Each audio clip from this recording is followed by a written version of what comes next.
بر جلال و بشانت قسم، به پاکی رودی روانت قسم، به کوه و به دشت و به دامان تو، به مرغی بلند آشیانت قسم، که جان و تنم را فدایت کنم، همه هستیم را به پایت کنم، که جان و تنم را فدایت کنم، همه هستیم را به پایت کنم.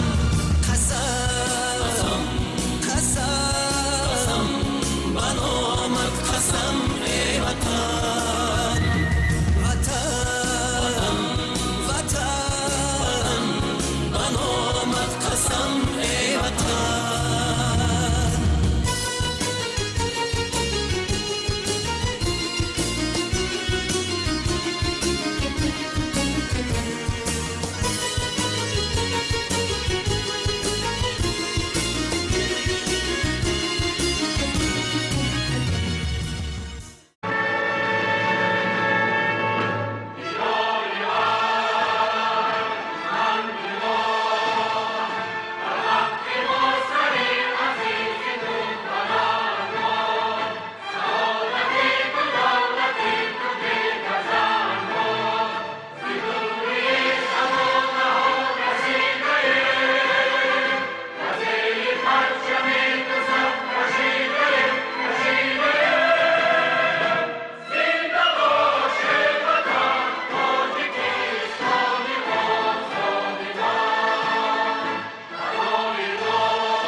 با عرض سلام دوستان و همه دیاران عزیز، اکنون دوستان عزیز وقتی آن فرا رسیده است که ما یک مسابقه جمهوریوی انکترش مسابقه جمهوریوی اوید به گشتین ملی گشتینگیری را در وزن 60 کیلو آغاز نماییم.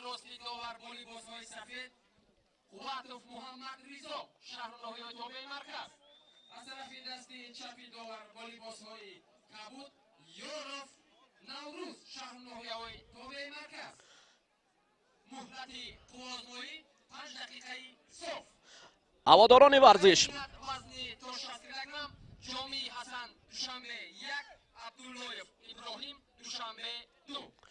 این جفتی اول است که در وزن 60 کیلو در قسمت نیمه نهایی مبارزه میبرند. محمد رضا قواتف، چهره‌ای که درباره ما آشنا است، نوکک از جام اروپا با نشان برنجی در نمود گشتین جدا به وطن برگشته بود. بسیار هم پهلوان خوب است. حتی ولادیمیر ایلچانینوف دویر با این پهلوان سبک‌وزن ابراز کرده بود که من یگانه پهلوانی که حالا در وزن سبک از جمهوری تاجیکستان میبینم همین محمد رضا قواتف است. در نمود گشتین جدا هنرش بلند بود. نوکک برنده مدال برنجی جام اروپا، جام کشاده اروپا بود و این پهلوان پیراهن سفید پوشیده با گرفتن مدال برنجی مشرف کرده بود. از این خاطر است که حالا اکنون فعال قواتف رقیب نوروز یاروف را مجبور کرد تا داور طریق انگشت با رقیب او نوروز یاروف یعنی آگاهی نشان دهد. وزن تا 60 کیلو این پهلوانانی هستند که داور را نیز مجبور کرده است که طریق انگشت آنها را به حرکت فعالی даъват намояд. ҳоло акнун фаъоли паҳлавони пироҳани сафед пӯшида Маҳмадризо Қувватов нисбат ба рақиб хубтар аст, аммо ҳам Наврӯз Ёров гиребони рақибро хуб доштааст. яке шаҳрунавои тобеи марказ оҳо афтиш ҳалол. ин иштибоҳи Наврӯз Ёров ҷоизадори ҷоми Аврупоро маҷбур кард ки ӯро тахта пӯшт афтонад. офарин. ана акнун Муҳаммадризо дар қисмати финалӣ аст. Наврӯз Ёров паҳлавони шаҳри Навӣ ҳоло акнун аз идома додани рақобат барои гирифтани мақоми аввал маҳрум мешавад. рақибаш мустақиман мебарояд. аниқтараш ҷоизадори ҷоми Аврупои гӯштини ҷудо бори дигар маҳорати баланди гӯштини миллиро нишон дод. боз ҳам дубора ҳам пайҳам шавад мегӯем ки ҳамин мактаби гӯштини миллӣ барои паҳлавонони мо заминаи хуб аст барои сафарбар ва мусобиқаҳои байналмилалӣ. акнун дӯстони азиз ҷуфти дигар мебарояд. ҷоми ҳасан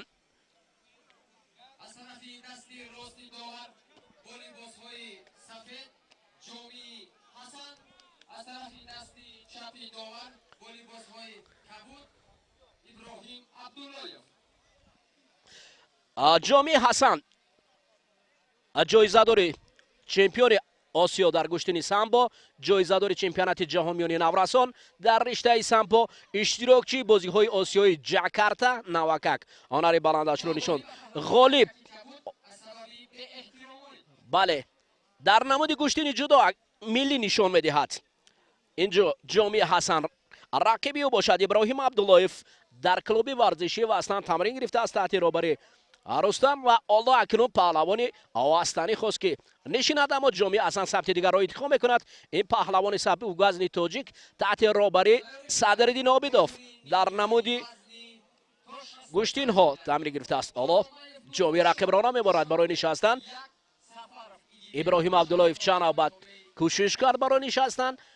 шояд қисмати финалӣ оҳо Наврӯз Иброҳим Абдуллоев, аммо ҷоми ҳасан кам фаъол аст. ҷоми бояд ҳонари баланди гӯштинро нишон дод. навбати дигар дасту чангол мегиранд ҳарду. ҷоми дасти рост рақибро хуб доштааст. Иброҳим Абдуллоев оҳо самти дигар ҷоми ҳасан низ кӯшиш мекунад дар барои фаъолӣ. чандин маротиба ин паҳлавони сабуквазни тоҷик миёни вазни хеш аз доварони байналмилалӣ шикаст хӯрдааст. ноадолати рӯй даст. ҳоло акнун дар ин ҷо бояд маҳорати баланди хешро нишон диҳад. навбати дигар менишинад ва албатта Иброҳим низ дарҳол худро канор мегирад. аз ҷой бармехезад. Хуҷанҷидов довари марказ аз вилояти Мухтори Кӯҳистони Бадахшон ин ҷараёнро хуб назорат мебарад. навбати дигар ҷоми ҳасан дошта рақиб бисёр ҳам Иброҳим нишаста, аммо баъзан ҳуҷумҳои бардороғ низ ложная атака мегӯянд рӯзҳо. баъзан ин ҳолатҳо низ ба чашм мерасад. ҷоми менишинад. ин навбат низ ҷоми кораш кам фаъолтар буд. ҳоло Иброҳим самти дигарро интихоб кардааст. пироҳани кабуд пӯшида ва ҷоми ҳасан ҷоизадор ва ғолиби чанд мусобиқоти байналмилаливу дохиливу байналмилалӣ дар риштаи самбо доварро маҷбур кард то ин ҷараён каме доварро нороҳат кардааст. Хуҷанҷидов навбати дигар ҷоми ҳасан кӯшиш дорад. Иброҳим аз самти дигар. Иброҳим дар шаҳри Душанбе дар клуби варзишии Вастан. Садриддин Обидов яке аз мураббиёне ки тарбия кардааст қаҳрамони ҷаҳони гӯштини самборо.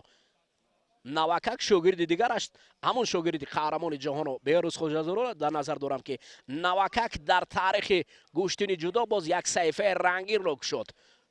дар Гранд Слем ҷоизадор барандаи медали бирич. офарин ана ин партофт бори дигар акнун ҷоми дар қисмати финалӣ мактаби гӯштини самбо бо гӯштини ҷудо ҳонарнамоӣ хоҳад кард. ман боварӣ дорам дӯстони азиз ки қисмати финалӣ хеле ҳам диданӣ ва ҷолиб ҷараён хоҳад гирифт.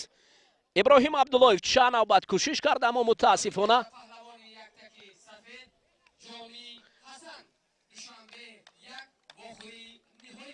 ҷоми ҳасан ҷоми хушбахтиро менӯшад акнун. ва ба қисмати ниҳоӣ меравад, аммо қисмати ниҳоӣ рақиби бисёр ҳам пурқувват навакак محمدرضا قواتов رو انتظار است.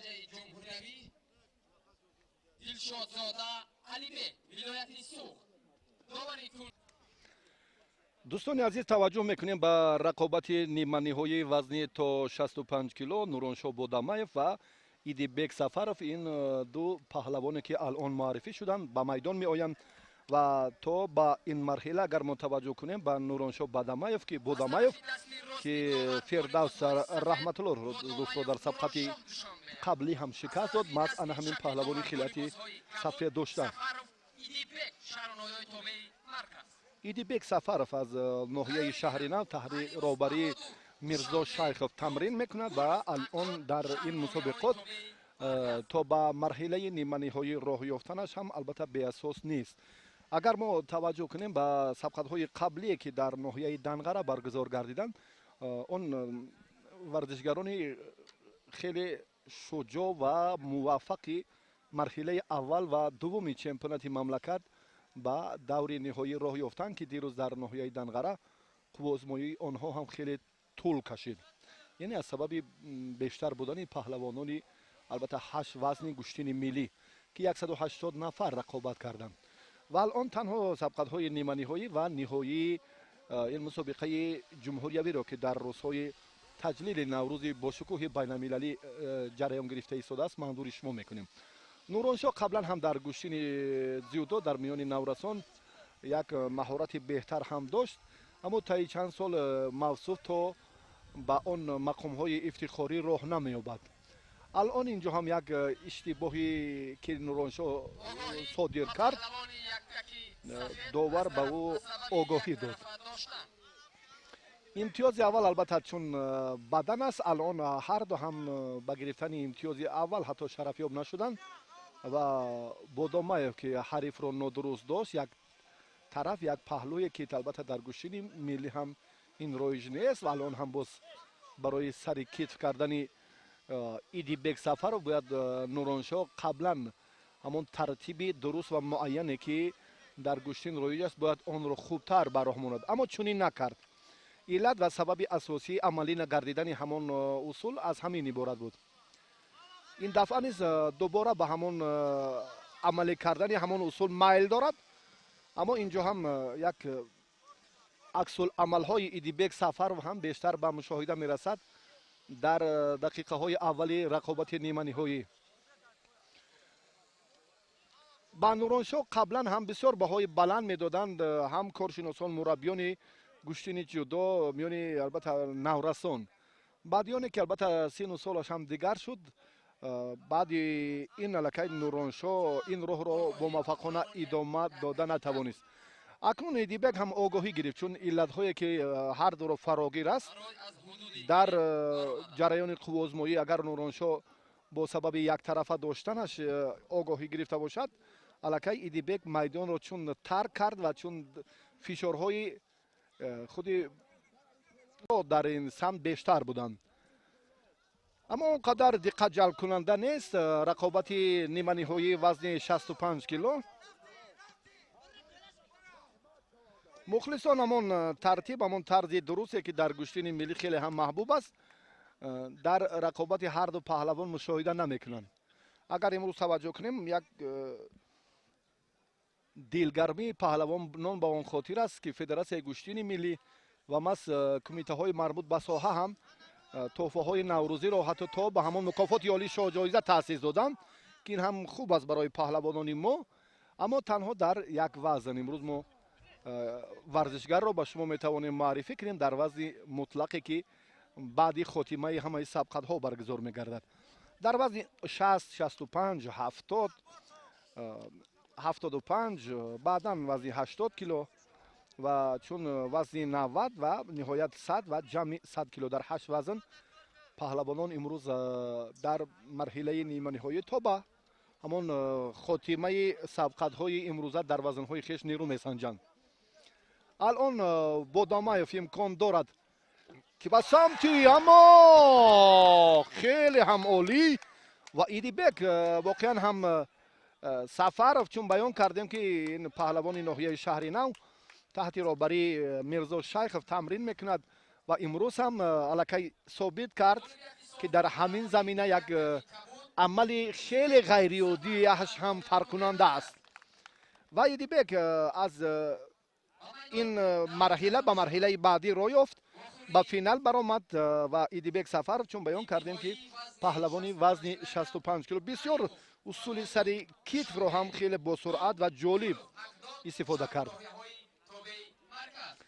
اکنون توجه میکنیم به رقابت بهادر حلیموف و حقزاد گلوف.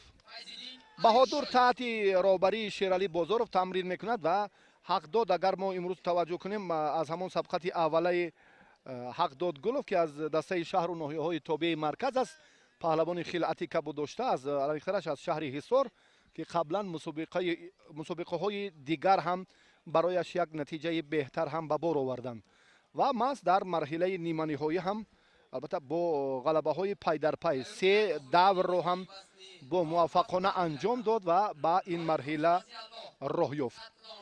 و بهادر حلیموف در بازی های آسیایی جاکارتا در گشتن کورش البته چون 2 دور هم خیلی بهتر هنرنمایی کرد اما با مرحله های بعدی افتخاری راه نیافت. الان اون حرکت هایی که قبلا شیرعلی بازارov در میدان گشتن ملی نشان میداد در سیمای همین پهلوان خوب انعکاس مییابند. یعنی بیشتر همون مکتب قوی شیرعلی بازارov در تربیه چنین چهره ها هم یک نقش باسزا دارد. اگر به حقداد گلوف توجه کنیم، این ورزشگری که دانشجوی دانشکده تربیه جسمانی تاجیکستان است، در سمت از بر کردن همون عامل های اساسی در گشتن ملی هم تا اندازه موفق هم هست، چون که در جمهوری ازبکستان البته آخر سال 2018 هم در همون تنتنه های ایدی گشتن کورش که خیلی خوب هنرنمایی کرد، امروز هم علاقه همون یک زمینه بود که این پهلوان رو باز هم با یکی از ورزشگران محبوبی ما در وزن 65 کیلو بهادر حلیموف رو برو آورد. بهادر فشارش تا اندک بهتر است، اما اینجا هم حقزاد گلوف در سمت بله اینا هم فیض‌الدین امیرشاه خوب احساس کرد و با حقزاد گلوف علاقه آگاهی داد. این از آن دلالت میکند که فشاری پهلوان خلعت سفید داشته بهادر حلیموف نسبت به حریفش بیشتر است که علاقه حقزاد به خطاگی راه میدهد. بعدا و امتیاز دومی پهلوانان در گشتن ملی این پهلو است و امتیاز نهایی که علاقه بیننده خوب بهتر میداند این حلال است. و باز هم اینجا آگاهی و تنبیه دوم برای نتیجه بهتری پهلوانان هم میتواند یک عکس عمل رو، یعنی برای ورزشگری ناکام چون که آگاهی میگیرد اینجا هم باز خوفی بیشتر تهدید میکند و برای حریفش این به نفع کار خواهد بود. بهادر امکان دارد همون لحظه هایی که چون بیان کردیم برای خاتمه با برارش الان همین پیش پا دادن حریف رو چون 2 یا 3 دفعه که پیوسته استفاده کرد خیلی بهتر بود در همون مرحله نیمه نهایی که لااقل امتیاز به دست آورد.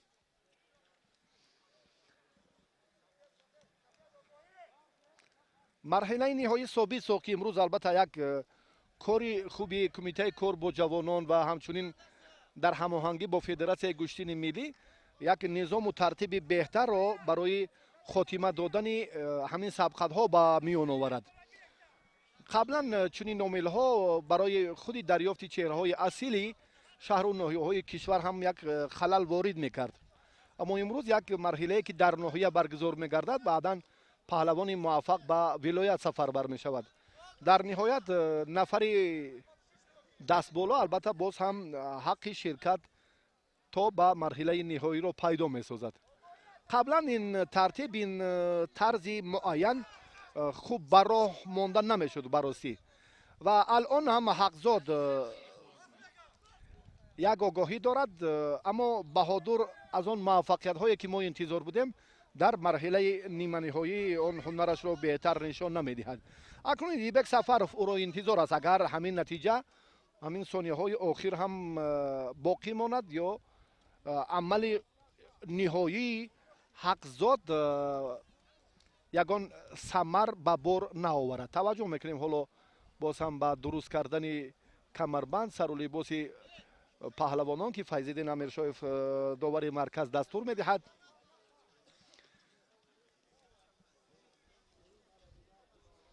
بهادر حلیموف البته اشتراکچی بیشتریان مسابقه های محسوب می‌یابد که البته در میان ورزشگران نورس کشورهای دیگری قاره آسیا برگزار گردیده بود.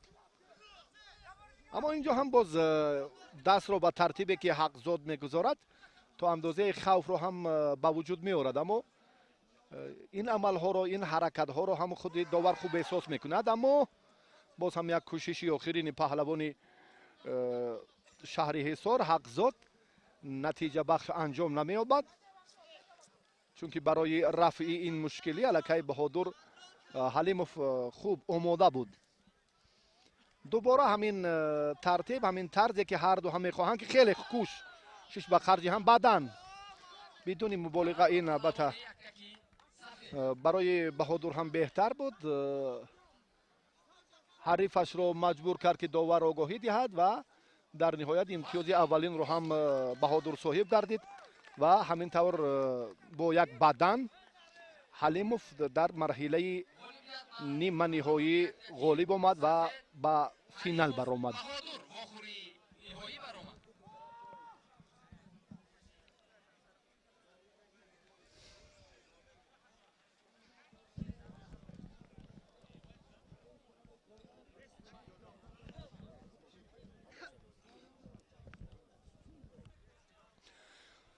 توجه میکنیم دوستان عزیز به رقابت های دیگری مرحله نیمه نهایی وزن دیگر، البته وزن 70 کیلو.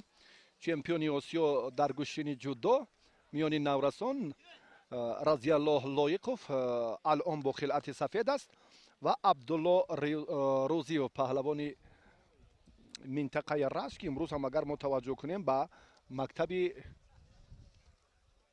گوشتن جودوی این منطقه تا اندازه هم یک نتیجه بهتر را هم به دست آوردند و خیلی چون عبدالله روزیو هر دو هم پهلوانان محسوب می‌یابند که یکی در بخش دوم و دیگری در بخش سیومی فاکولته ورزش دانشکده تربیت جسمانی تاجیکستان تحصیل میکنند و بیشتر این مرحله را هم محض با توصیه مربیان قبلا که یک محضن اساسی و مرکزی اساسی رشد همه‌جانبه نمودهای ورزش به حساب می‌رود این دانشکده. اما در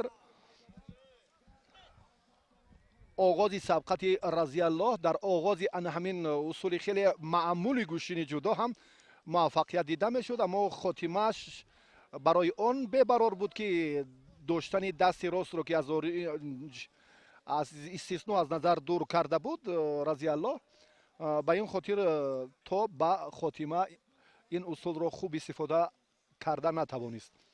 عبدالله باشد البته در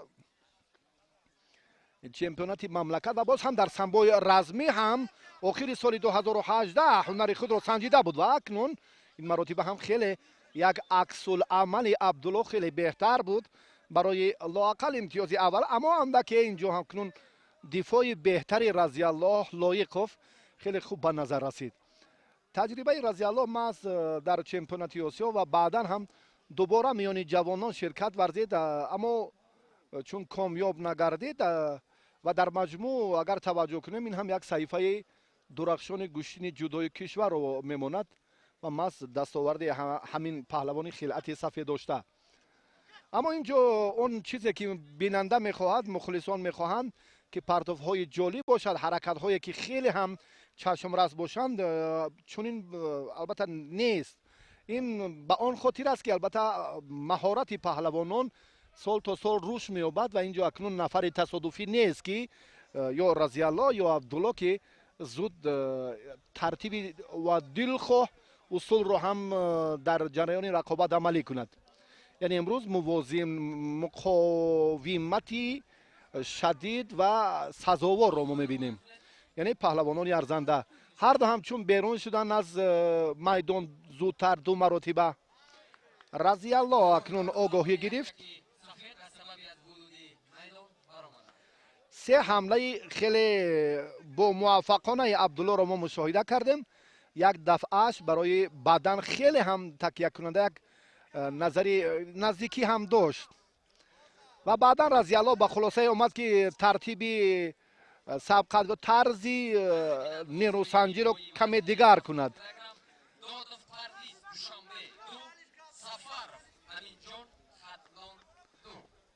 бале чунки разияллоҳ медонад ки дар рақобати имрӯза бо он тарзе ки худ хост аллакай бо усули сари китф чун муваффақ нагардид ва ҳарду ҳам часпу талошҳои хеле ҷолиб карда истоданд.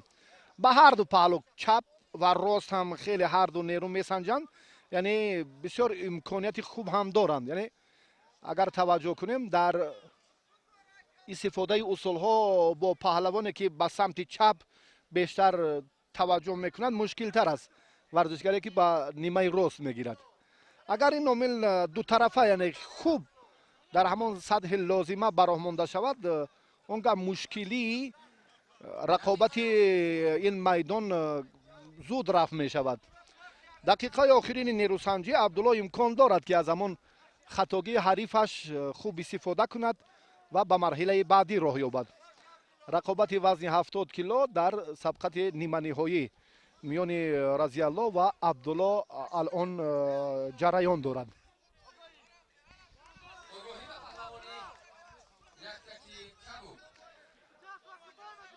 акнун ин дубора ҳам боз як кӯшиши дигари разияллоро мо мушоҳида кардем ки абдулло ба хатогӣ роҳ дод.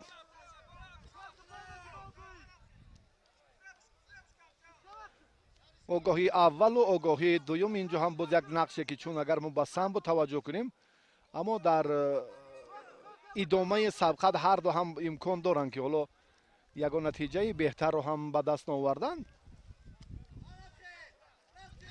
абдулло ва разиялло паҳлавонони вазни то 70 кило ҳам як марҳилаи хеле вазнину мураккабро ҳам паси сар карданд. разиялло акнун баъди огоҳияш танбеҳ гирифт. разиялло танбеҳ гирифт ва бо ҳамон танбеҳи разиялло аллакай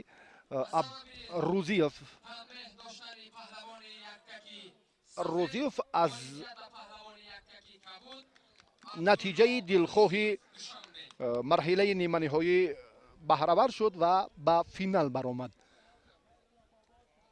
акнун боз дутан паҳлавоне ки алон мо муаррифӣ мекунем он қадар шӯҳратёр ҳам нестанд, аммо маҳораташон нисбат ба дигар варзишгарони зергурӯҳи беи мусобиқот ҳам афзалу бештар буд.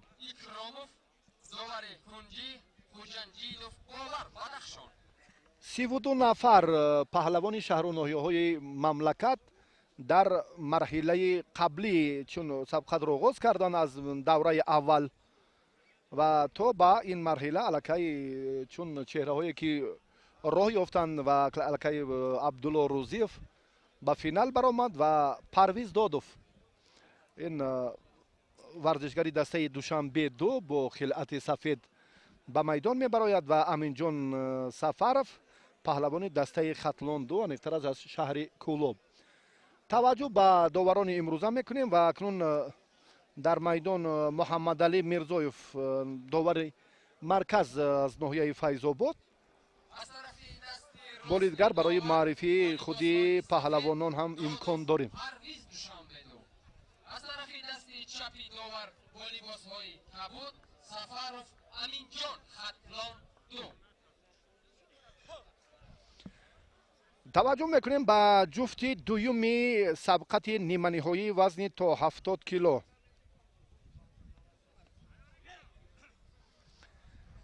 дар мавриде ки албатта боз ҳам таваҷҷӯҳи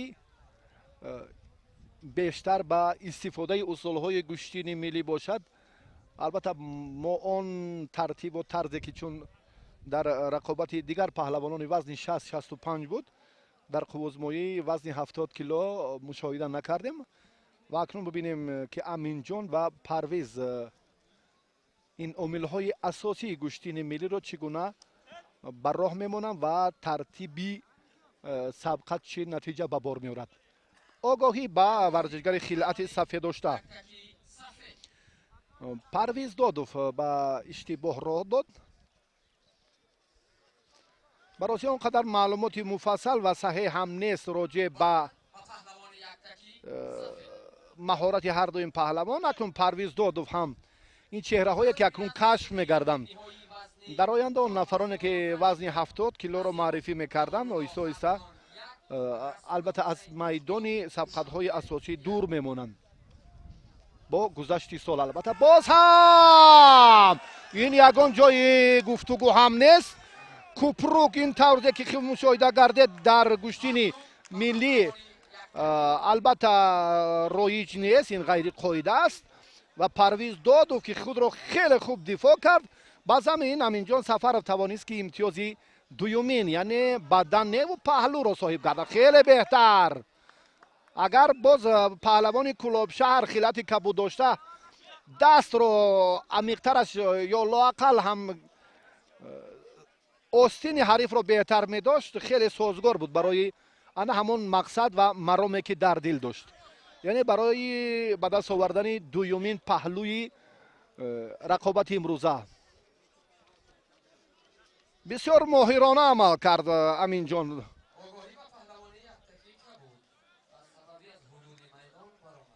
аминҷон ҳам паҳлӯ дорад ва ҳам огоҳӣ ва ҳарифаш ҳам огоҳӣ дорад, аммо довар маҳмадалӣ ишора мекунад ки каме боз ҳам бо суръаттар. мирзоев довари дараҷаи ҷумҳуриявӣ собиқ паҳлавони ноҳияи файзобод дар вазни 60 хеле нафари фаъол ва намуна дар ҷумҳурӣ маҳсуб меёфт.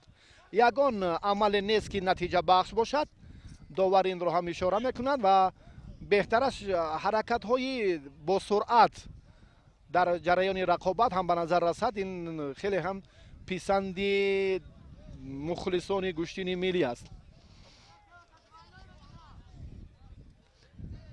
парвиз акнун чун ихтиёр кард дар ибтидо ки амали ҳарифаш ва ҳаракати бештари ҳарифаш шояд ба иштибоҳ оварда расонад, аммо ин фикраш иштибоҳ буд фикр мекунам ва хатогиаш ҳам ҳамин буд ки ғайри чашм дошт аз имтиёзи паҳлӯ маҳрум гардид ва ин барои аминҷон сафаров ҳам як имконияти дигарро боз ҳам ба миён овард ки дар марҳилаи нима ниҳоӣ вазни 70 кило боз ҳам ин роҳро бо муваффақона идома диҳад. агар як дақиқаи дигар ҳам натавонад парвиз додов барои баробар кардани имтиёз кӯшиш намояд. аммо танбеҳ огоҳӣ дуюмин танбеҳ аст. аминҷон сафаров агар мо таваҷҷӯҳ кунем ба он баҳогузориҳои қаблӣ буд огоҳии аввал баданро инкор кунад, огоҳии дуюм яъне танбеҳ боз ҳам паҳлӯро инҷо акнун тарзе ки дар гӯшини ҷудо ин ҳаракати аз рост буда то ба хотимааш ҳам бояд беҳтар сомон дода шавад, аммо дар гӯштини миллӣ баробар афсидан дигар ҳаракате роиҷ нест.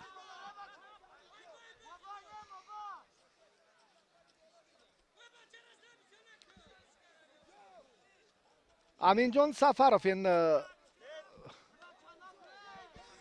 дафъи дуюм, дафъаи сеюм ҳам ба ҳамин ҳолатҳое ки таваҷҷӯҳ мекунад. дидед берун шудани ин паҳлавон аз ин нуқта, аз хати муайян доварро ҳам бетараф нагузошт маҳмадалӣ мирзоев. як лаҳза таваҷҷӯҳ мекунем ки баъди танбеҳ аллакай ин маротибаи сеюм мешавад, танбеҳи дуюм эълон мегардад.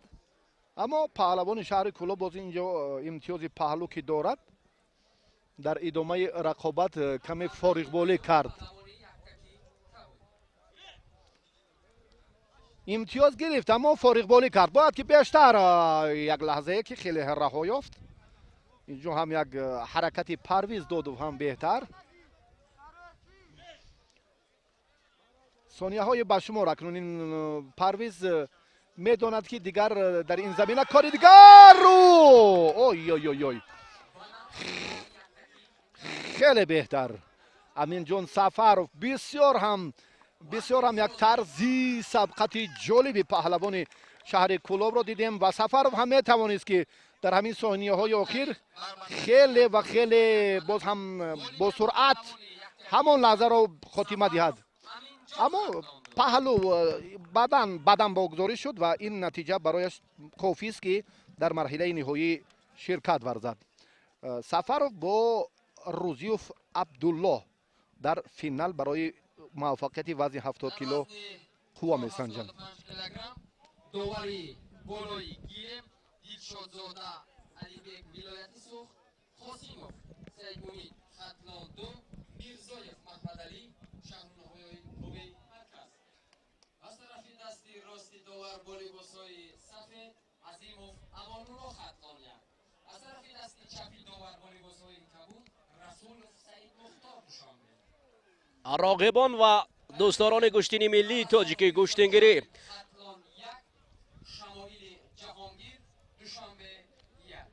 این فضای دلربای شهر نورک است دوستان عزیز که استقبال از گشتین ملی تاجیکی گشتنگیری. این نوبت ما نه جدا نه سمبو بلکه گشتین خودی اجدادی را ترغیب و تشویق میکنیم. هواداران گشتین ملی تاجیکی پیراهن سفید به بر کرده است. امان‌الله عظیموف پهلوانی که از شهر قرغان‌تپه است تحت راهبری سفر براتوف تمرین میکند. سعید مختار اوه حالا جد برای معرفی باید باشد. سعید مختار آرامتر. سعید مختار رسولوف پهلوانی که پیراهن کبود دارد، جایزه‌دار و برنده مدال طلای مسابقات بین المللی جمهوری قزاقستان و چمپیون جمهوری تاجیکستان در نمود گشتین ملی تاجیکی در نمود گشتین جدا وزن زیر 73 کیلو گشتین میگرفت. این پهلوانی پیراهن کبود پوشیده. اوه سعید مختار اکنون در حال برای هجوم کردن رقیبی و امان‌الله عظیموف نیست. هر لحظه کوشش بر آن دارد که در پهلوی این پهلوانی رقیبی ارزشمندش گشتین خوب گیرد. اینجا دوستان عزیز دست پروران دانشکده تربیت جسمانی به نام جهان پهلوان سعید مومن رحیموف کالج تربیت جسمانی امروز نیست کالج هم دانشجویان خیش را سفربر میکند و چنین فضای ایدانه استقبال از گشتین ملی است. حالا سعید مختار با این رقیبش اوهوس نه حالا داور میگد ایستید. با داور وقتی که رستم دولتوف اینجا اشاره بر آن کرده که ایستید وقتی امر داور باشد حقوق برای ورزشکار داده نمیشود که بعد از اشاره داور هجوم کند. در گشتین جدا مته میگویند در ما ایستید فقط زبان تاجیکی از دیگر حاجت برای تفسیر و ترجمه هم نیست که برای دید خواب ورزشکار آشنا است. وزن 75 کیلو پهلوانان نامدار هستند در اینجا. خب سعید مختار امان‌الله نیست. حالا آستین به آستین داشتند. سعید مختار از سمت چپ گرفته است. رقیبی و امان‌الله عظیموف نیست سمت دیگر هجومش بود و امانت جا نداده است. رقابت های نیمه نهایی دوستان عزیز شدور بالا نیست قید کردیم که پهلوانان گوشه و کنار مملکت و اکثرا دانشجویان هستند. دانشجویان دانشکده تربیت جسمانی به نام جهان پهلوان سعید مومن و همچنین کالج تربیت جسمانی نیز در اینجا پهلوانان سفر بر کرده است. در مسابقات امروزه دوستان عزیز یگانه قهرمان المپی از جمهوری تاجیکستان در دوران صاحب استقلالی کشور دلشاد نظرف رو برای ما نشسته است. این هم برای پهلوانان افتخار است. به قول دیگر موتیواسیا میگویند آنها راه بلند میگردند. آنها باز شوق و رغبتی آنها دوچند میگردند چون که در این گشتین ملی شرکت قهرمان بازی های المپی نیست مهم و هم ثمرناک است. دوستان عزیز برای چی من یک چیز دیگر رو میخواستم امروز کنم شاید کارشناسان خوبتر دارند در گشتین ملی نیست باید داور حتما حلنامه خود را برآورد بعد از 1 دقیقه فعال را باید انیق کند چون که درو دراز گشتین نشود. 5 دقیقه این از گشتین جدا هم زیادتر مثل رقابت اما باید در اینجا یک را فعال تر حسابت همین هم شده است. حالا هیئت داوران جمع می‌شوند سرکاتب است سرداور است و دیگر کارشناسان هستند که همه در نماد گشتین ملی زمان میدانداری میکردن. حالا اکنون ترتیبات دیگر است باید در چهارچوبه قاعده هایی که از جانب کمیته داخلدار قبول گردیده است و آرام باید اینجا داوران حقوق بران دارند. اینجا حقوق داوران حقوق دارند در هیئت доварон сардовар аст. бояд маҳмад довуд содинаев ба ҳайси сардовар дар инҷо роҳбаладӣ мекунад.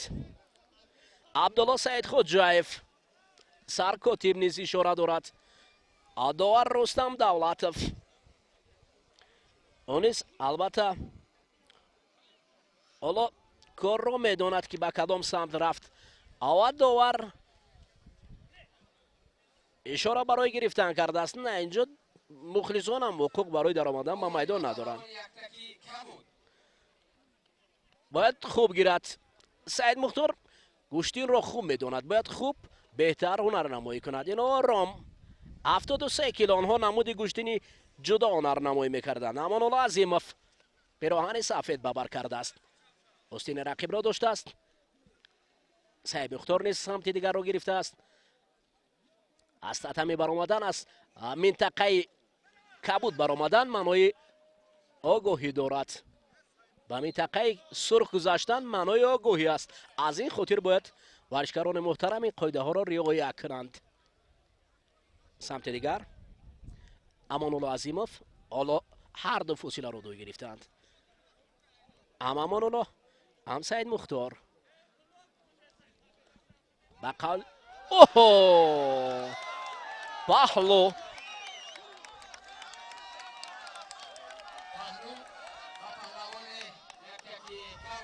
бале саид мухтор расуловро паҳлу инҷо эътироз аз ҷониби сардовар бояд ҳаломаи худро барорад. оромона бояд дар инҷо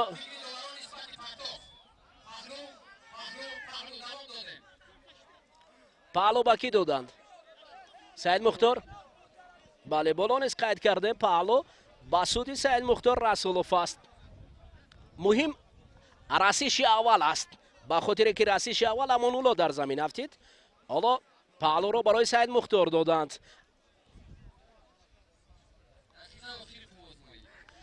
дақиқаи охирон аст. аз ин хотир бояд истед. бале огоҳиро офарин. довари марказ ишора дорад. эътироф вақте ки ҳар амре ки аз ҷониби довари марказ аст. саид мухтор маротибаи дуюм сари китф хост рақибро афтонад, аммо ин навбат кӯшишу натиҷа надодааст. ман мефаҳмам ҳаяҷони падарро, аммо инҷо гӯштин аст. ҳоло ки саид мухтор хуб кор мекунад. навбати дигар аммо натиҷа надод. ҳоло довари марказ низ ишора дорад ки ин чунин ҳолатҳо рух медиҳад.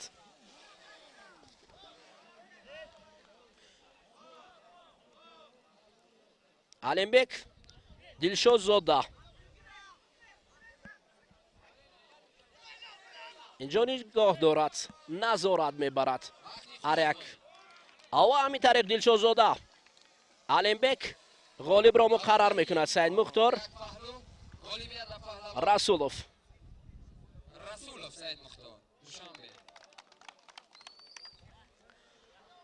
ҳаводорони гӯштини миллии тоҷики гӯштингирӣ акнун дар вазни зери 75 кило ҷуфти вазн мегардад. ду паҳлавоне ки мо аз ин паҳлавонон умед дорем дар гӯштини ҷудо ки дар миқёси ҷаҳон ҳунарнамоӣ хоҳанд кард.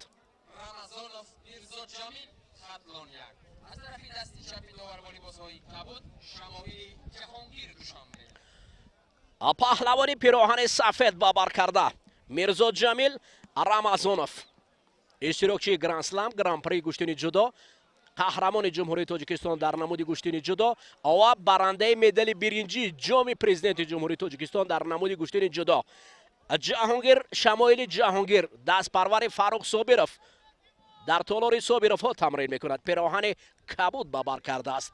ҳарду қаду қомат баробар, дасту панҷа бо ҳамдигар мувофиқ ва ҳоло акнун вақт нишон медиҳад ки ҳунар чӣ гуна аст. мирзо ҷамил паҳлавони бисёр ҳамвазни зери 73 кило хуб гӯштини ҷудо мегирад, аммо дар гӯштини миллӣ ҳоло акнун мо мутаваҷҷеҳ мешавем اوه میرزا جامیل یک هجومی که برای نتیجه بخش نآورده است. محمد علی میرزویف دوباره مرکز اشاره دارد و نظارت میبرد از این آواز. حالا اشارت دارد گوشتین دوام گیرد. اوا پهلوانانی نامدار اکنون با میدان زیادتر میبرایند. میرزا جمیل رمضانوف سر کتف اصولی دوست داشته و همچنین در گوشتین جدا بعضا حالت ها در تکنیک بلندی اوچیمت را نیز به کار میبرد. در کارنامه او تکنیک به قول دیگر گوشتین جدا اوچیمت را نشان داده است، اما سر کتف بیشتر. رقیب نیز این حالت را خوبتر. شمایل جهانگیر فاروق صابرов کجا است؟ پهلو شاید در کجا نشسته باشد و شاگرد را هم نظارت میبرد. میرزا جمیل رمضانوف دست پرور دانشکده تربیت جسمانی به نام جهان پهلوان سید مومن رحیموف امروز ببینید که حتی دست پروران دانشکده با مقیاس جهان گوشتین میگیرند. امروز در داخل کشور نیست میخواهند که نشان دهند. اگر به تاریخ دانشکده نیز نظر افکنیم پس چهره های معروف را هم کالج و هم کالج تربیت جسمانی و هم دانشکده تربیت جسمانی به نام جهان پهلوان سید مومن رحیموف خیلی خوب تربیت کرده است. آغاز از کارنمایی سید مومن رحیموف. میرزا جمیل همچنین با تخلص عزیز مشهور است. شاید اصول های خوب را عزیزی مردم گرداند، اما باید چون عزیز را شایسته باشد. گوشتنی خوب گیرد. میرزا جمیل را آگاهی میدین خوب قبول میکند. شمایل فاصله را نزدیکتر میکند. دستی چپ راست است. عزیز باشد رقیب را میبرارد و بعد از امر داور حرکت ممنوع است. برآمدن از تتمی از گرمی گوشتینگیری شمایل را نیز طریق انگشت داور نشان داد. هر دو یک آگاهی دارند.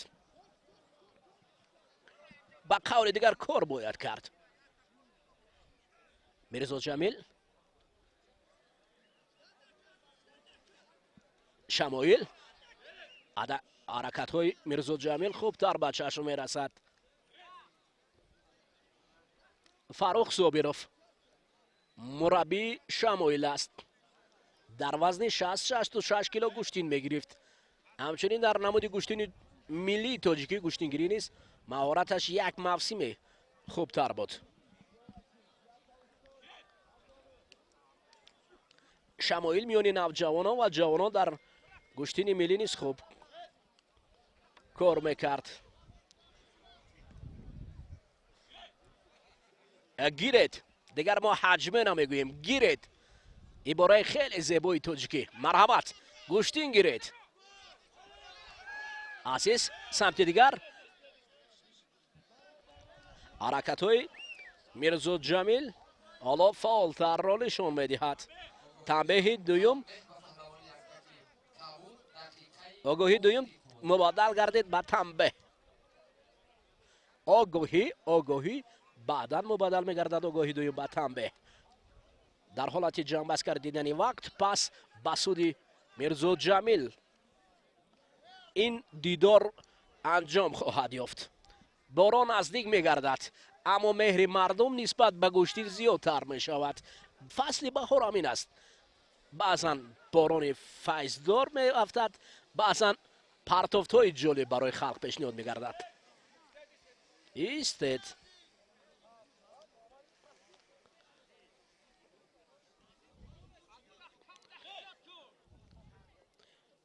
محمد علی میرزویف اوه اما مهم هجوم است. اکنون دوستان عزیز معلوم بود که در اینجا فعال بودن میرزا جمیل رمضانوف را به قسمت فینالی آورد. دیدار قسمت فینالی وزن 75 کیلو خیلی خوب خواهد شد. دو دست پرور گوشتین جدا ба қисмати финалӣ баромаданд. вазир доворон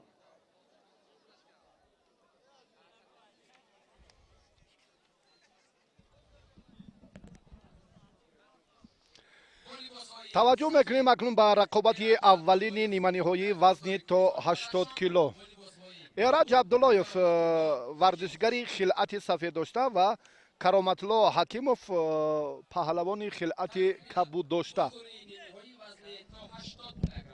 имомов хотамшоҳ хатлон 1, ҷамшед қурбоналиев душанбе 2.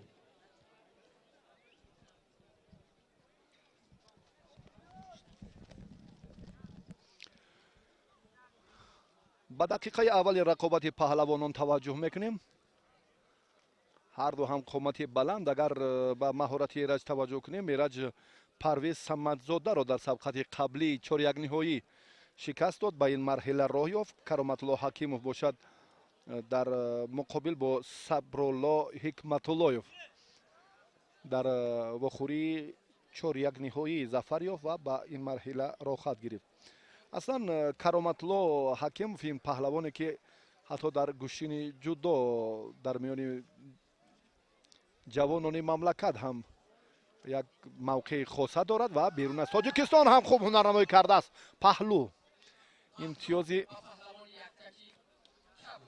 аввалине ки аллакай кароматулло дуюмин имтиёз баъд аз бадан ин паҳлӯ аст ва эраҷ абдуллоев дар бошгоҳи вастан таҳти роҳбарии рустам назаров тамрин мекунад ва имрӯз ҳам як ҳаракати ҷолиби ин паҳлавони умедбахш ҳам агар ба назар расида бошад, аммо дар қиёс бо маллакаи кароматулло ҳакимов албатта ҳунараш он қадар афзалӣ ва баробариро ҳам нишон намедиҳад. кароматулло албатта то ба марҳилаи ниҳоӣ роҳ ёфтанаш ҳоло имконпазир шуд, чунки як ҳаракати хеле беҳтарро ҳам сомон дод ва дар федератсияи Россия таи чанд сол тамрин кард. боз ҳаминҷо як фурсати хеле мувофиқро аз даст дод. ҳаллоки дохиларо хуб истифода кард ва баъдан партофт ба нимаи рост. бояд инҷо ибтидо ҳамон ҳаракаташ хотима меёфт, аммо ба тарзи дигар ин кор. ой ин паҳлӯи дуюм аст. хеле ҳам саривақтӣ. албатта инҷо ҳам ду паҳлӯ ҳалол аст ва ҳакимов кароматулло аз ин марҳила ба даври дигар баромад ба финал.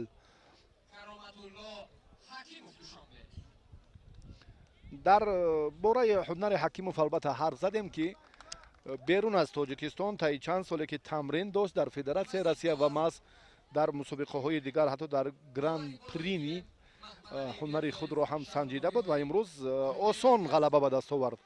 ҳатто пеш аз муҳлат ду паҳлӯ аллакай ин ҳалол аст.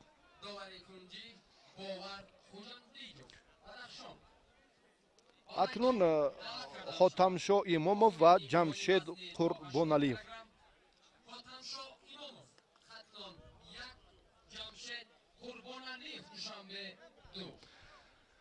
рақобати дуюми ниманиҳоӣ вазни то 80 кило оғоз мешавад. барои маърифии паҳлавононе ки чун инҷо ишора кардем, албатта нафари аввалаш ин хотамшоҳ имомов аст. имомов ин паҳлавони ноҳияи ёвон аз марҳилаи аввал бо Саидмухтор Пуллоди Саидмухтор аз ноҳияи Рашт нирӯ санҷид ва баъдан ба сабқати чорякфиналӣ баромад. дар рақобати чорякфиналӣ Қадриддин Шоевро шикаст дод ва ба марҳилаи баъдӣ роҳ ёфт ва Далер Бурҷиев бошад аз нирӯсанҷӣ бо хотамшоҳ имомов. албатта инҷо тоб оварда натавонист. қаблан ҳам буд ин натиҷае ки аллакай мафсуб ба даст овард. хотамшоҳ хилъати сафед дорад ва ҷамшед паҳлавони хилъати кабуд дошта. алон ин ҳам донишҷӯи бахши сеюми факултаи варзиши донишкадаи тарбияи ҷисмонии тоҷикистон ва нафаре ки имрӯз агар ба матонат ва ҳунари ин паҳлавон ҳам таваҷҷӯҳ кунем, бештар дар чемпионати мамлакат ҳам дар ҷудо ва ҳам дар гӯштини миллӣ ва ҳатто дар гӯштини самбо ҳам як натиҷаи беҳтар ба даст овардааст. бо сабабҳои албатта боз ҳам самти фаъолияти кор мавсуф чанде ҳам ҳотамшо ҳамчунин ки майдони гӯштини миллиро тарк кардан ва баъди боз тамрини мавсимие ки буд боз ба ин рақобатҳо боз ҳам пайвастанд. алон ҷамшед як имкони хеле ҷолиб, як усуле ки дар ҳолати рост будан сари кисро хуб истифода кард, аммо комёб нашуд. дафъатан ин корро агар анҷом диҳад, аллакай ҳотам медонад ки акси ин амал чӣ корро бояд хотима бахшад. гармии андаки ҳаво албатта ба паҳлавонон ҳам инҷо халал ворид намесозад. бисёр як фазои созгору ҷолиб аст дар рӯзи наврӯзи бошукӯҳи байналмилалие ки дар яке аз деҳаҳои шаҳри норак ин қувваозмоиҳо баргузор гардиданд ва имрӯз ҳам марҳилаи ниҳоии он дар ибтидояш дар ноҳияи Данғара ки хеле бо иштироки 180 нафар паҳлавон доир гардид ва баъдан марҳилаи асосии инро аз қувваозмоиҳои ниманиҳоӣ то ба ҳамон мукофоти шоҳҷоиза мо манзури шумо карда истодем. ҳоло ҳам ҳаракати ҷамшед ягон натиҷа намедиҳад ва ҳотамшо ҳам дар радифи дифоъ кардан. ой, як лаҳзае ки хеле ҳам ҷолибтарин партоф ва воқеан ҳам иштибоҳе ки чӣ гуна ҳотамшо ба инҷо ба хатогӣ роҳ дода. ҳотам воқеан ҳам хеле хуб дифоъ кард. амалаш то ба ҳамон идомаи сабқат як таскинбахши дил буд. аммо ҷамшед аз иштибоҳи ҳотамшо хеле хуб истифода кард. касбиятро нишон дод. касбиятро нишон дод ва дар майдони имрӯза беҳтарин партоф маҳсуб меёбад ҳаракати охирини ҷамшед ки ба ҳалол баҳогузорӣ гардид.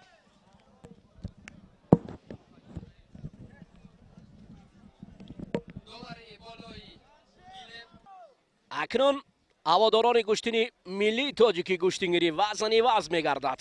90 кило паҳлавонон мебароянд.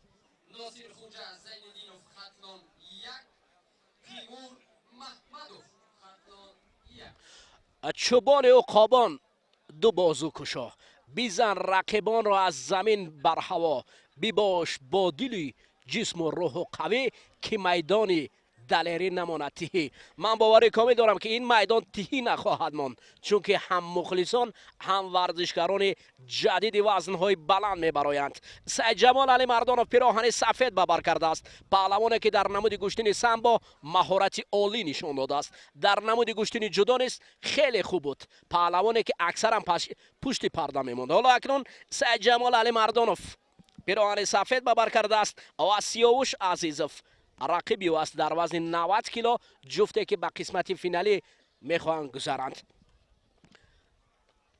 حرکت از هر دو جانب هست.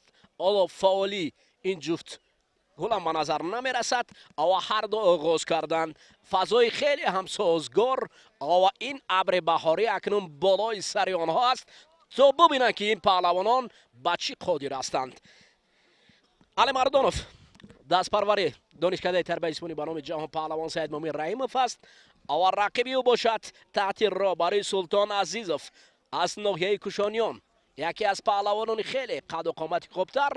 و سید جمال علی مردانوف باشد پیراهن سفید به بر کرده است. علی مردانوف سید جلال الله بیک رحیموف سید ولی سید حامید و شرفگان سرداروف را شکست داد. رقیبی او باشد سیاوش عزیزوف، اسرائیل، امیرعلی و شهریار را شکست داده است تا به این قسمت خواهند رسید. دهه نیزیرک یکی از دهه‌های زیبا منظر شهر نارک محسوب می شود.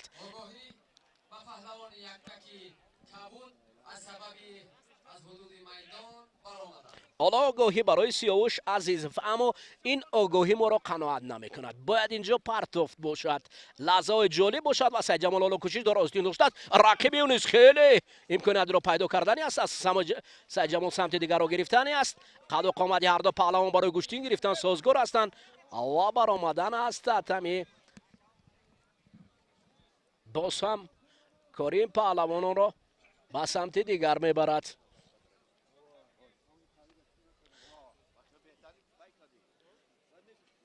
نوبت دیگر علی مردانوف از سمت دیگر هجوم میکند. رقیبی او باشد سیاوش عزیزов نشست، اما نشستنی که نتیجه نداده است. حالا سمت دیگر اینجا از محمد علی میرزویف. محمد علی اوه سید جمال یک بدن را کار میکند. آفرین. در شهر نارد صورت گرفته ایستاده است. خیر مطلب میگوییم اطمینان داریم که حضور شما طبع دل مخلصان و هواداران و همچنین پهلوانان محبوب کشور خواهد شد. باعث سرفرازی است که امروز دولت و حکومت جمهوری سید جمال علی مردانوف برای احیای ورزش‌های سنتی محض گوشتین ملی توجهی بیشتر ببینید حالا برای هجوم گذاشتن خیلی قادر است. نوبت دیگر سیاوش عزیزов.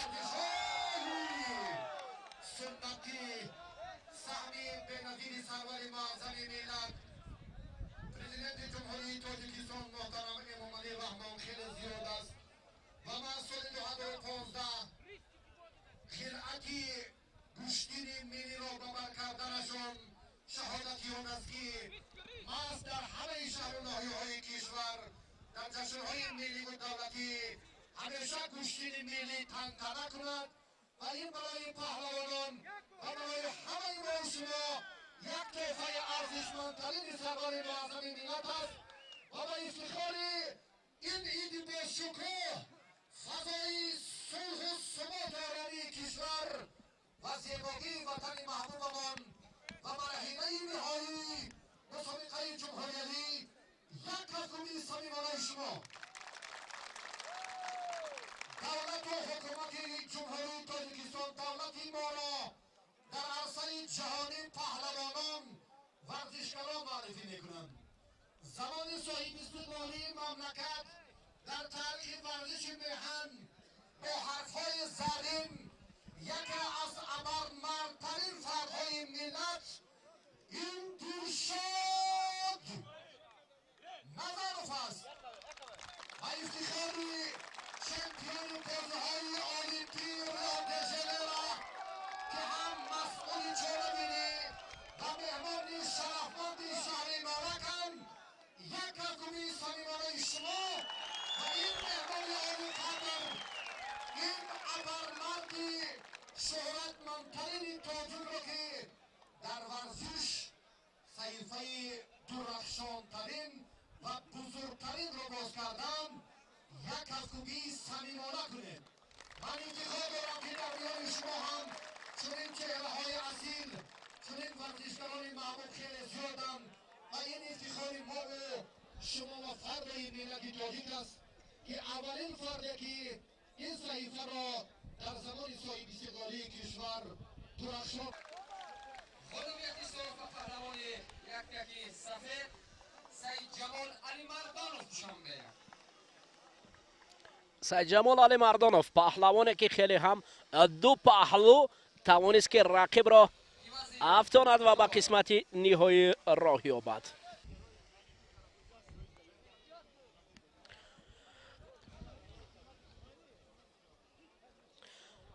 خورشید عبیداللهیف حالا جفت را معرفی میکند.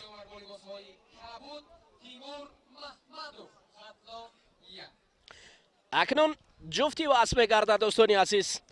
ناصر خوجا زینیدینوف پهلوان پیراهن سفید پوشیده است و تیمور محمدوف پهلوانی که با یک تگ کبود گشتین را آغاز کردند و از 90 کیلو جفت دیگر برآمدن به قسمت های فینال است. ناصر خوجا زینیدینوف پهلوانی که تحت رهبری شرعلی بازاروف تمرین گرفته است پیراهن سفید به بر کرده است و تیمور محمدوف پهلوانی که سفر براتوف در ولایت ختلان نام شده است. دو پهلوانی که هر دو هم دست پرور مکتب گوشتنی ملی تاجیکی ولایت ختلان هستند. حالا هجوم ها از هر دو جانب به چشم میرسد. غالب این وزن را استقبال سعید جبال. اوه، یک پهلو. آفرین. اینجا تیمور محمدов بسیار هم هنرش بلند بود. حتی از اصول رقیب استفاده بردن این هنر است. هر نفر نمیتواند. نوبت دیگر تیمور این حالت را ترک کردن است و رقیب نیست. آره این آفرین. توانست که تیمور به قول دیگر تیموری خیش را نشان دهد. با قسمت فینالی می رود.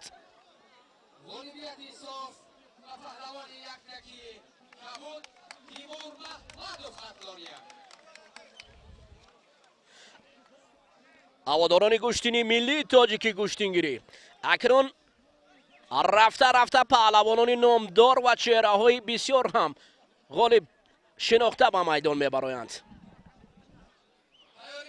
برای معرفی دو پهلوان دیگر حاجت نیست. فردوس رو معرفی کردم. پهلوان شهری کولوب در وزن تا 100 کیلو با خلعت سفید به میدان آمده است و داوود فتح‌الله زاده این ورزشگری که البته از اون دستاوردهایی که حریفش نایل گردیده است تا کنون اونقدر تجربه غنی مسابقه ها را دارا نیست، اما باز یک حرکتی خیلی بهتری فردوس را هم داوود برباد داد بعد این حالتی که خیلی خوب دفاع کرد. و نسیم هم قبلا از سبقت های پیش از این دور اگر ما توجه کنیم باری دیگر اینجا سعید رحمان زاده، سعید اشرف و همچنین بختیار قلمتوف که قبلا با فردوس هم رقابت کردن و باز هم اکبر مقیموف. سه غلبه فردوس در همون وقتی خیلی کوتاه و معین افاده مهارت بلندش است. اما داوود با جوانی خود نگاه نکرده با این پهلوان صاحب تجربه که خیلی هم هنرش فوق العاده است، نیرو سنجیده ایستاده است، اما اینجا یگانه و مقصد و هدفی که اختیار کرده است پیش نموده است. اینجا هم بسیار خودداری کردن از حمله هایی که چون بسیار هم سازگار نیستند. انا همین ترتیبی که حالا خواست که هلوکی بیرون نرو و بعدن که البته کمربند اینجا هم کوتاه داشتنی اگر آستین حریف باز هم یک اساس موفقیت یا آغاز موفقیت باشد، از دیگر جانب هم با کمربند داشتنش باید توجه کنم. فردوس چون با ترتیب دلخواهی خود که سر کیت و اصولی که او بیشتر در مجموع به همه عملهای انجام داده قبلی اگر این پهلوان توجه کنیم بیشتر همون سر کیت که بسیار خاص به همین پهلوان است و این رو هم در سطح لازمه انجام داده میتواند فردوس. با استثنای این حالتی که نواکک مشاهده کردیم، اما اینجا فردوس باید اندک نزدیکتر میشد و بعدا این کار خاتمه میداد. داوود الکی فشارهای زیادی فردوس تهدیدش کردن که به خطاگی راه داد. فردوس زود رها مییابد، زود بیشتر دفاع میکنه در موردی که الکی احساس میشود که داوود تنها از بالا داشتن سری آستین یا تو با رنج همون ترتیب حلوکی بیرونه رو میخواهد خوب استفاده کند. سه کوششی که کرد به همین خاطر بود. انا همین ترتیب باز هم این حالت رو میخواهد با یک عمل بدون توقف بدون توجه حریف. اما این طرز گوشتنگیری برای نتیجه بهتری داوود یگان ثمر هم نمی آورد، چون که فردوس خوب میداند باز با همین یک اصول معمولی که دارد اکنون در جریان رقابت ایوازش هم نمی کند و مراتبه پنجم هم هست. دستی چپ رو میخواد که زود آزاد کند و از بالا یعنی همون کمربند رو میخواد که زودتر دارد. فردوس الکی احاطه‌اش کرده است. فردوس خوب میداند که دستی چپی حریف که باید از بالا داشتن کمربند برای حریف خیلی قلعه و مفیدتر است، نمیگذارد که این کارا داوود با آسانی انجام دهد.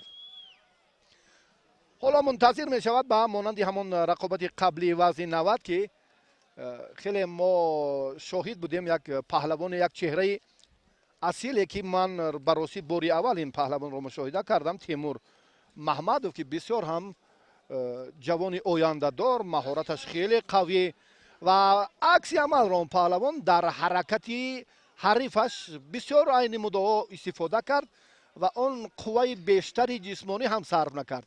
ملکه یک ترتیبی که انتظار شد و از همون عمل حریفش عین مدعا استفاده کرد. فردوس همین مرتبه یک با همون اصطلاح میل نیست که باز هم با سر کتف خیلی شباهت دارد، اما ترتیبی استفاده اون اصول باز کمی دگرگون باید باشد.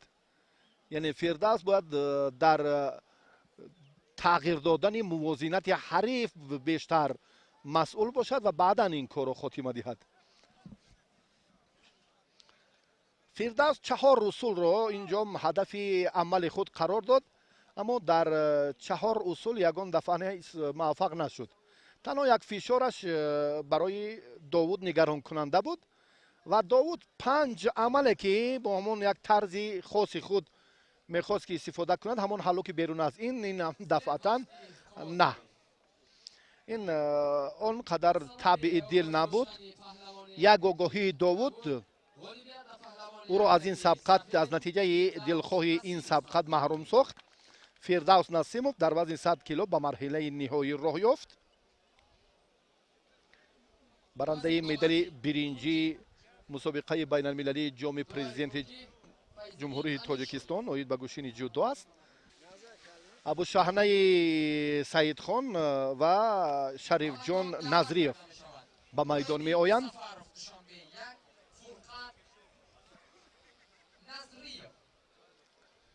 بله، توجه به ابو شاهنه سعید خان، ورزشگری که در بخش 4 فاکولته ورزشی دانشکده تربیت جسمانی تاجیکستان تحصیل میکند، با خلعت سفید است.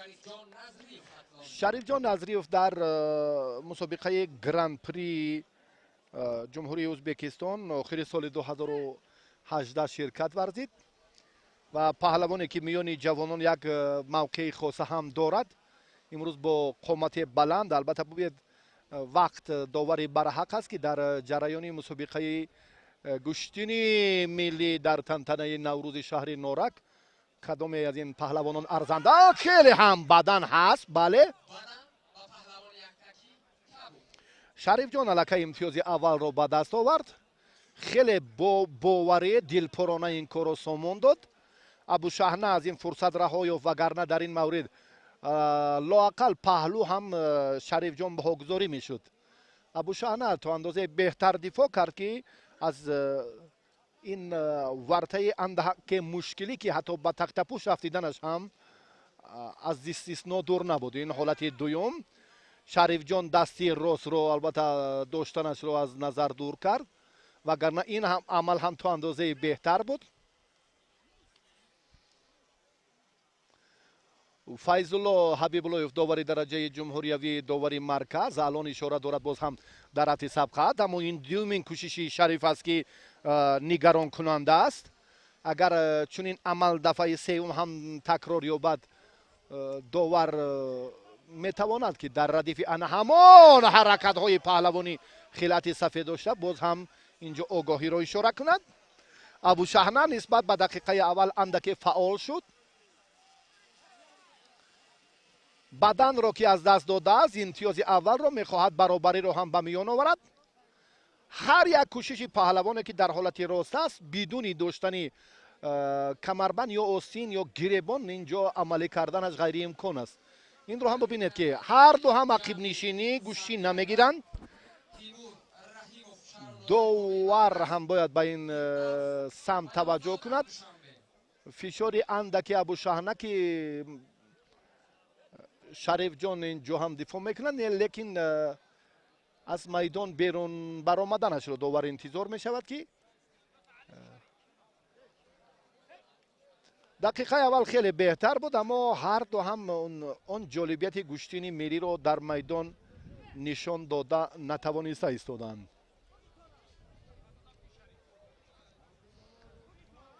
ин аз як ҷони боз ҳам аз боло агар доштани камарбанд ин ҷо ҳам боз ҳам акнун абушана хуб эҳсос кард ки он иллати фарогираш буд дар дақиқаи аввал аз имтиёзи бадан маҳрум шудан аст ма сабаби ана ҳамин тарзи истифодаи амали доимии паҳлавони хилати кабуд дошта Шарифҷон Назриев буд.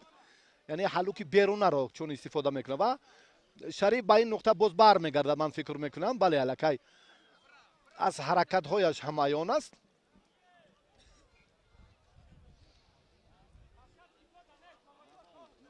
ба монанди қуввозмоии қаблие ки дар ҳамин вазн дар нирӯсанҷӣ ҷуфти аввал миёни Фирдавс ва Довуд баргузор шуд.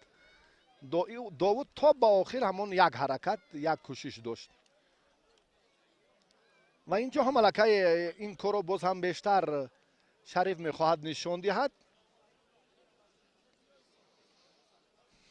барои мухлисон ин ҳам ҷолибияти гӯштини миллӣ бояд бештар бошад дар ин рӯзҳои офтобӣ, дар ин фасли эҳёи табиат.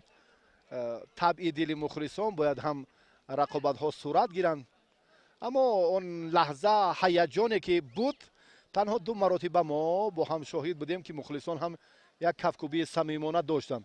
дигар нирӯсанҷиҳо мӯътадил ҷараён мегирад, яъне бо он тартиб ба огоҳӣ ба як бадан ва он тарзе ки мухлисон пазмонанд чунин ҳолатҳо алон рух надодаанд. ин тарзи нирӯсанҷӣ нест. маҷбур мешавад довар ҳам ки дар ин замина бале ба Шарифҷон Назриев огоҳӣ диҳад. баробари қувваи ҳарду акун дар ин фосила ҳам дар ин фурсат ба назар мерасад. аммо ин тарзи ақибнишинӣ қабули писанд нест. ман фикр мекунам Шарифҷон ҷавон аст, бояд ҳаракатҳояш ҳам бештар бошанд. абушаҳна барои ислоҳи камбудии хиш бештар кӯшиш мекунад. алон имконияташ ҳам хеле маҳдуд аст, чунки вақт паси сар мешавад. бо ҳамин ҳамин лаҳза ки хеле ҳам Шариф устокорона амал мекунад дар ҳамин усул, дар иҷро кардани ҳамин усули ҳаллуки беруна ки агар аз боло кӯтоҳ дорад баъдан ҳам дақиқияти ҳамин фосила вақтро ҳам хуб эҳсос кунад. вақт паси сар мешавад. ба майдон омадани дигар паҳлавононро албатта боз дар марҳилаи ниманиҳоӣ вазни ҷамъи 100 кило мухлисон интизоранд.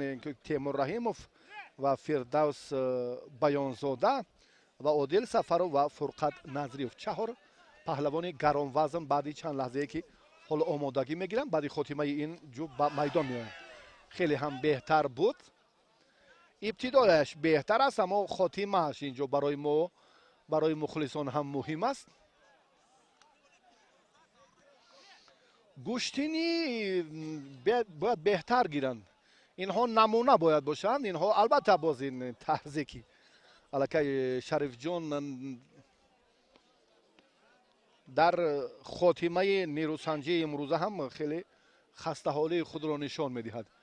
яъне инҳо бояд намуна бошанд ба кадом хотир ки дар марҳилаи аввалу дуввум муваффақ буданд ва дар ин давр ҳам бояд ана ба монанди дигар сабқатҳо намунаи ибрату ифтихори паҳлавонони майдони имрӯза бошанд. танбеҳ огоҳии дуюм аст. ин Шарифро водор месозад ки дар дақиқаҳои охирин боз ҳам як кӯшиши дигарро ҳам хотима бахшад бо муваффақона, аммо чунин намешавад.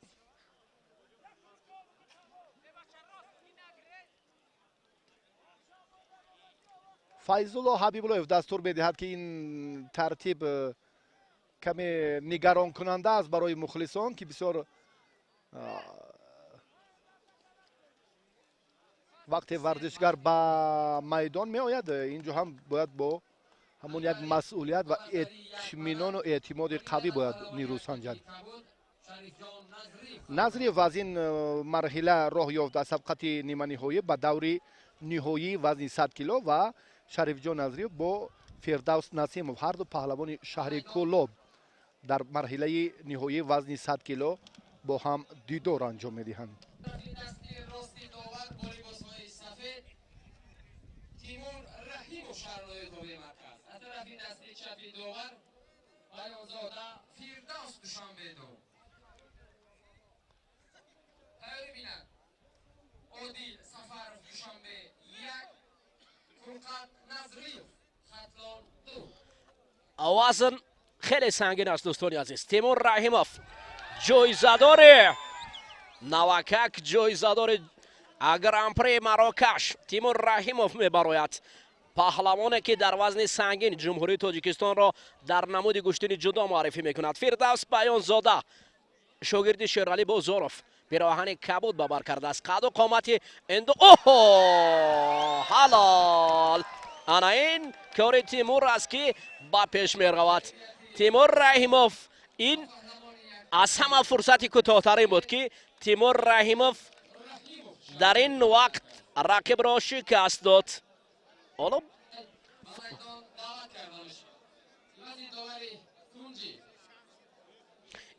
حالا یکی از داوطلبان اساسی برای جایزه تیمور رحیموف محسوب می شود. فیردوس نسیموف، تیمور رحیموف نفرانی که سید جمال علی مردانوف نامزد به بهر به دست آوردن جایزه تلاش خواهند کرد. دوستان عزیز آوازن سنگین می شود و رقابت ها دل نشین می شوند. عادل سفرов پیراهن سفید به بر کرده است، لب میدان نشسته است. رقیب حالا اکنون قدم زنان به میدان شامل می گردد. فرقت نظریف سلاله پهلوانی های نظریف ها. حالا شریف جان نظریف با قسمت فینالی وزن 100 کیلو برآمد. اکنون فرقت نظریف می خواهد که در وزن جمعی 100 کیلو عادل سفرов دست پروری گوشتین سامبو صدرالدین عابدوف یکی از مربیانی که هم عادل هم خواجه‌زاده هم جامی حسن و چند دیگران را تربیت کرده است. فرقت نظریف ظریف نظریف یکی از مربیان درجه بین المللی گوشتین جودو محسوب می شود. ما بیشتر رمزی شمیرف و همچنین ظریف نظریف نیست به حیث مربی درجه بین المللی محسوب در گوشتین جودو است. به کدام خاطر من ظریف را پیش نظر آوردم؟ به اون خاطر که فرقت نظریف دست پروری مکتب ظریف نظریف است. سلاله نظریف ها در شهر کلوب خیلی هم نام برآوردند. اکنون عادل سفرов پهلوان پیراهن سفید به بر کرده است. ناحیه خوالینگ یکی از پهلوانان سنگین وزنی که قد نسبت تیمور برابر خواهد شد. اما هنر چگونه است؟ حالا اکنون وقت این را نشان خواهد داد که در وزن جمع 100 کیلو کی رقیب نوبتی تیمور رحیموف می شود، یا عادل یا فرقت. این معمای سربسته که 5 دقیقه بعدا معلوم خواهند کرد. فرقت پیراهن کبود دارد که منای سفید به بر کرده است. عادل از دور و این بدن برای عادل سفرov. بله اکنون نوبت دیگر قد و قامت نیست نقشی مهم می بازد. نوبت دیگر حالا هجوم های طرفین از جانب هر دو. ببینید فرقت نظریف نیست برای هجوم کردن جبران کردن از یک بدن است کاری دلیری است. هر آن کس که به گوشتی نبرد آورد سری میتره زیر گرد آورد. آفرین همین است. عادل سفرov ایسا نمیشه. ولی عادل سفرov قد و قامت نقش بازید. اگر تیمور رحیموف در قسمت فینالی با عادل سفرov مبارزه میبرد.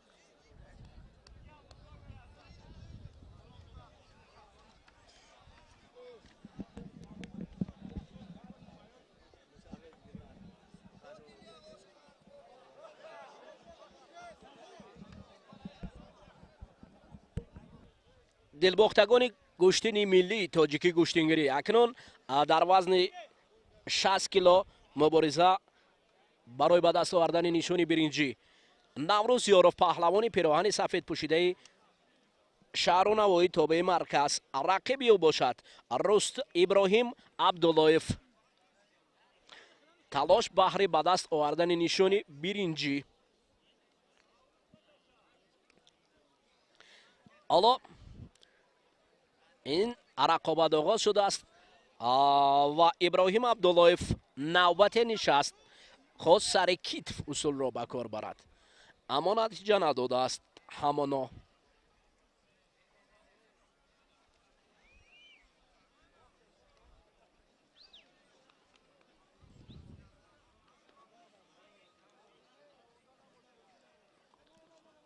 این دیدار 5 دقیقه جریان خواهد گرفت و غالب را معین ساخت. بعداً و پهلوانی یکتکی نوروز یاروف ابراهیم عبداللهیف بدن را صاحب می شود.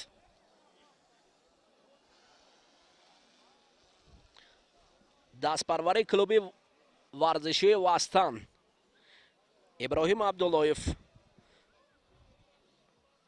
رستم نظرف مربی که تربیت کرده است این پهلوانان کلوب ورزشی وستان را.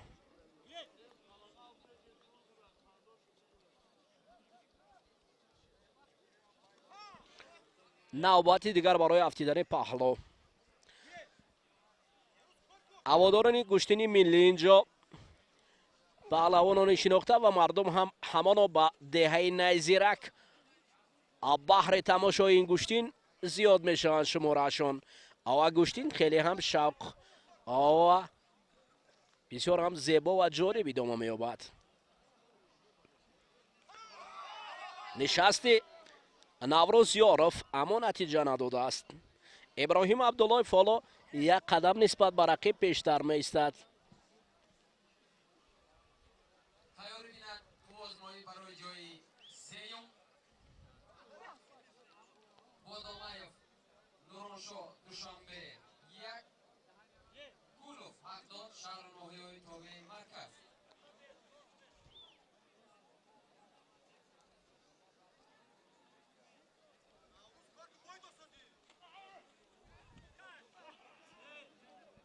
هر هجومی که از جانب ابراهیم عبداللهیف است الان نتیجه نداده است.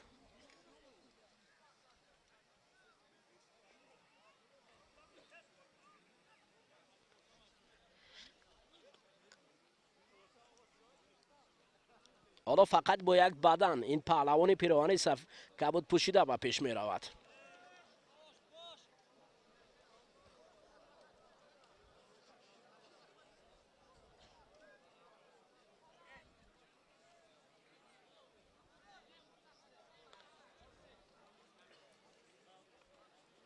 نشستن و سر کتف کردن برای ابراهیم عبداللهیف هنوز هم نتیجه نداده است.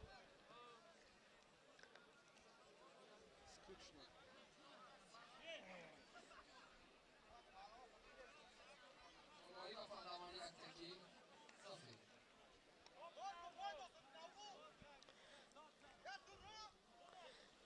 نوروز در اصل رو به باخت دارد، در حالتی که یک بدن ابراهیم عبداللهیف به دست آورده است. از این خاطر نوروز رو به باخت دارد. اوهو حلال حساب میکند.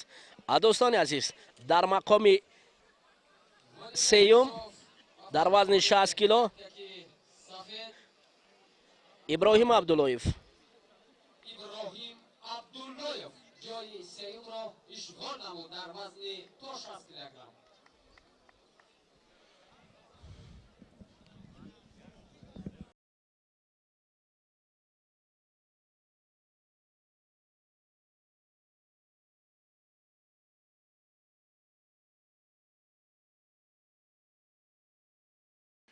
توجه میکنیم به ادامه رقابت پهلوانان در وزنهای دیگر برای مدال برنجی.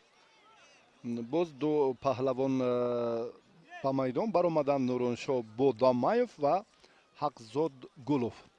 پهلوان شهر حصار با خلعت سفید است و نورانشاه با خلعت برعکس، پهلوان شهر حصار با خلعت کبود، نورانشاه بادامایف با خلعت سفید. آغاز دقیقه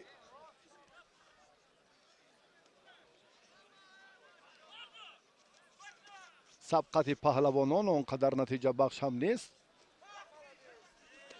حقزاد چون یک کوشش کرد اینجا هم موفق نشد.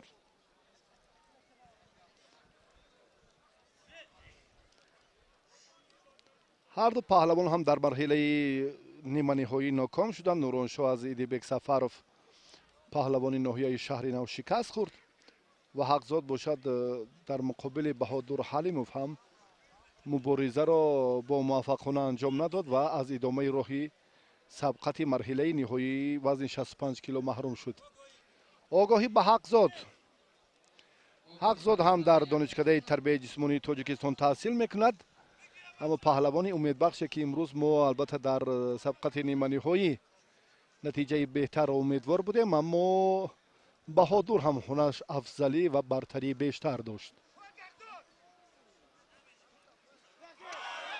баъдан бале ҳаст, чунин ҳам бояд бошад. нуроншоҳ бодомаев чун дар истифодаи усули сари кетф ки нақши бузург хеле як маҳорату матонати қавӣ ҳам дорад ва қаблан дар сабқатҳое ки мо мушоҳида мекунем бодомаев бо ҳамин тартиб ҳарифро сикаб медод, яъне дар сатҳи зарурӣ хотима додани ҳамон усули сари кетф. ва чун баён кардем ки таи чанд сол мавсуф дар майдонҳои гӯштини миллӣ он қадар ҷолиб надурахшид, бо кадом сабабҳое ки ба мо ҳам маълум нест. аммо баъдиёне ки боз дубора ба майдон баромад, имсол аллакай дар миёни ҳамон сегонаи беҳтарин алон нафари сеюм маҳсуб меёбад. агар ҳамин натиҷаро боз ҳам тавонад ки то ба охир нигоҳ дорад, яъне имтиёзи аввалини гӯштини миллӣ баданро.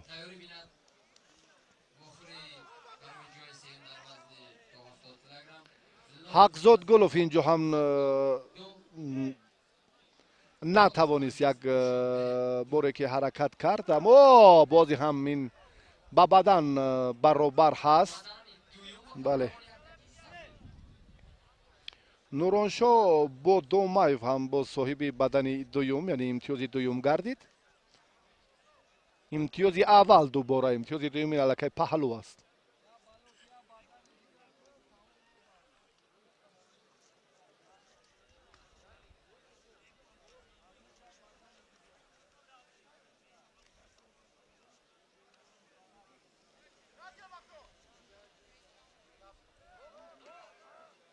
ҳақзод ин тарзи гӯштингирияш он қадар писанди мухлисон нест.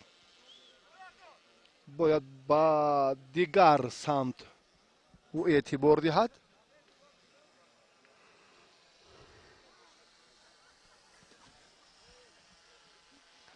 боз ҳам дубора ҳақзод фишор оварда истодааст. аллакай нуроншоҳ огоҳӣ гирифт.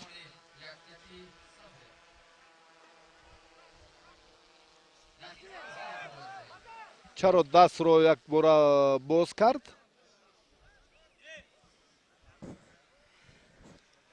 хеле беҳтар оғоз кард, аммо боз ҳам як фурсат, як лаҳзае ки бояд ҷолибтар бошад, ҳамон хотимаш он қадар табдили мухлисон нест. ба ҳар нав нуроншоҳ вақтро инҷо ҳам кашол диҳад ба хотири нигоҳ доштани ҳамин натиҷаи имтиёзе ки бадан аст боз ҳам. аммо ҳақзод дар самти баробар кардани натиҷаи сабқат кӯшишаш ҳам самаровар нест.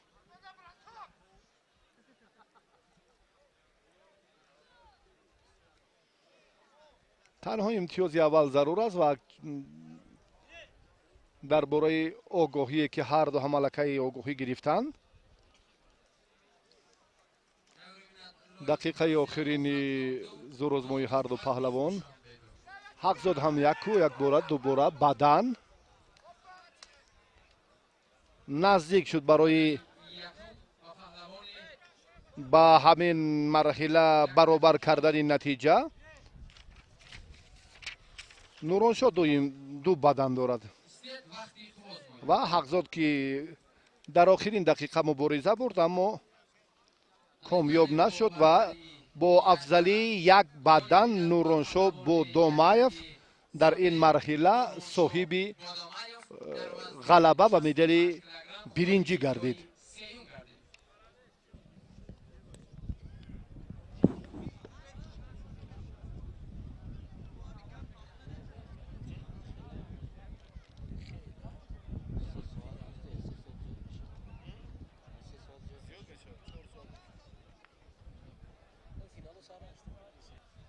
وزن 70 کیلو رضی الله لایقов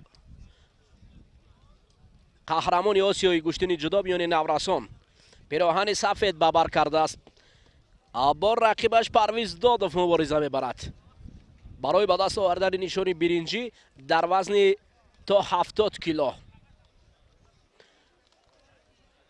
حالا پرویز دادов برای هجوم کردن هر نوبت آماده است، اما رضی الله لایقов پهلوان است که خوب رقیبان را میداند. هرچند که از دست عبدالله روزیف در قسمت نیمه نهایی شکست خورد، اما نشان برنجی را به فکرم حالا رقابتش را افضلتر از نشان طلا میداند، چون که باخت دویم برای او بسیار هم ناقلای خواهد شد. از این خاطر این پهلوان پیراهن سفید پوشیده کوشش دارد. پرویز دادов پهلوان است که تحت رهبری رزق‌الدین رجبov در شهر دوشنبه تربیت یافته است و همچنین از هیئت دسته دوشنبه 2 است. حالا برای پرویز دادов آگاهی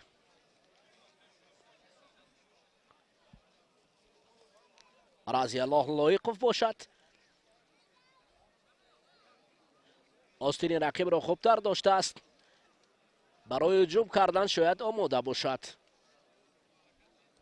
هنوز توقف می شود. لایقов دست و چنگال از رقیب می کند.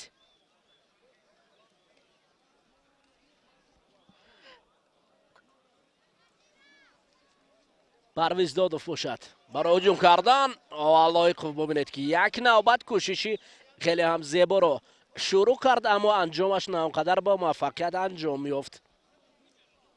پرویز دادов اوه بدن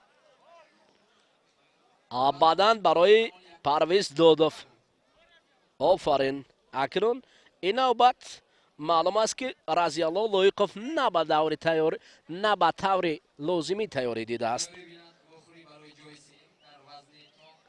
این نه او رضی الله پیشتر می باشد که بسیار چست و چالاکانه گوشتین می گرفت. من رقابتی رو در ولایت سوخت در ناحیه جبار رسولوف دهه زرافشان دیده بودم. دهه زرافشان یکی از مکانهای پهلوان پرور در رشته کمربندی.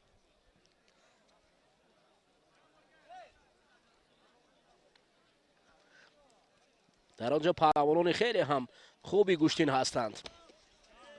کوشش از جانب رضی الله لایقов، اما این کوشش حتی به اشتباه هم انجام یافتنش از احتمال دور نبود.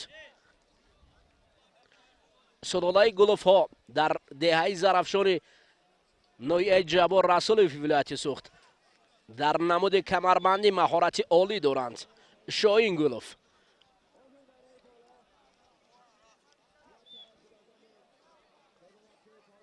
دلاور و چند دیگر.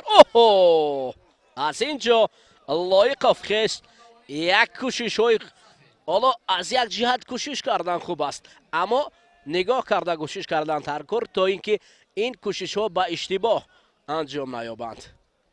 من باوری دارم که رضی الله لایقов کوشش های اشتباهانه را نمیبرد، هرچند رو به باخت دارد. با یک بدن رقیبی او پیش می باشد. انا این دقیقه حل کننده است، بخصوص برای رضی الله لایقов.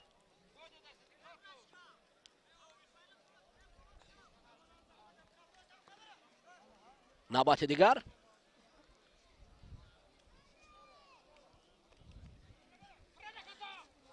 حالا چند سمت دیگر را پیشه میکند. برعکسی حال این پهلوانی کیمانو سفید ببر کرده کم فعالی خیش را نشان میدهد. انقترش برنده از جام آسیا در نمود گوشتین جدا.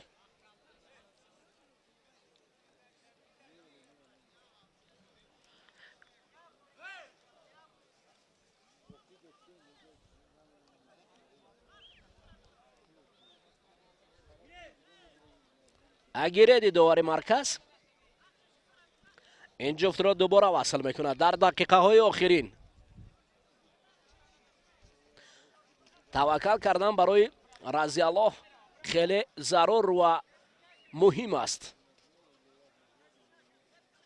бале бубинед як усули хеле ҷолибро ба кор бурдан аз ҷониби паҳлавони пироҳани сафед пӯшида ҳанӯз ҳам натиҷа надод. нафаси сабук ҳей мегӯянд, аммо вақт барои онҳо иҷоза надод. ин паҳлавони пироҳани сафед пӯшида ҳатто аз нишони биринҷӣ маҳрум шуд. ава Парвиз Додов. бале барои Разиаллоҳ Лоиқов сеюмро насиб карданд. ба майдон даъват карда мешавад. Рохурӣ барои ҷои сеюм дар вазни то 75 килограмм. қуввозмоӣ боз вазни 75 килоро манзури шумо мекунем барои медали биринҷӣ ду паҳлавони нокоми марҳилаи ниманиҳоӣ ба майдон баромаданд. Амонулло Азимов паҳлавоне ки хилати сафед дорад, ин варзишгаре ки хеле ҷасуру чобук ва чолок ҳам ҳаст, ҳарчанд ки дар марҳилаи ниманиҳоӣ аз Саид Мухтор Расулов шикаст хӯрд, аммо дар ин давр ҳам хеле чобукона ҳунарнамоӣ карда истодааст. Шамоили Ҷаҳонгир паҳлавони хилати кабуд дошта, алон боз ҳам аз натиҷаи беҳтар ҳам маҳрум нагардидааст, чунки 9 дақиқаи аввали қуввозмоии ҳарду паҳлавон паси сар мешавад. 5 дақиқа дар ихтиёр доранд. Ҷаҳонгир Шамоили Ҷаҳонгир аз Мирзо Ҷамил Рамазонов дар марҳилаи ниманиҳоӣ шикаст хӯрд. Амонулло бошад аз Саид Мухтор Расулов. лекин ҳарду паҳлавони ноком ба хотири беҳтар нишон додани ҳунарашон нисбат ба сабқати ниманиҳоӣ хеле ҳам фаъолтаранд. боз як лаҳзаи таваҷҷӯҳ албатта ба ҳунари Амонулло кунем. дар муқобили Саид Мухтор Расулов ҳам сазоворона мубориза бурд. ин чеҳра ҳарчанд он қадар шӯҳратёр нест, аммо дар ноҳияи Ҷалолиддини Балхӣ баъзе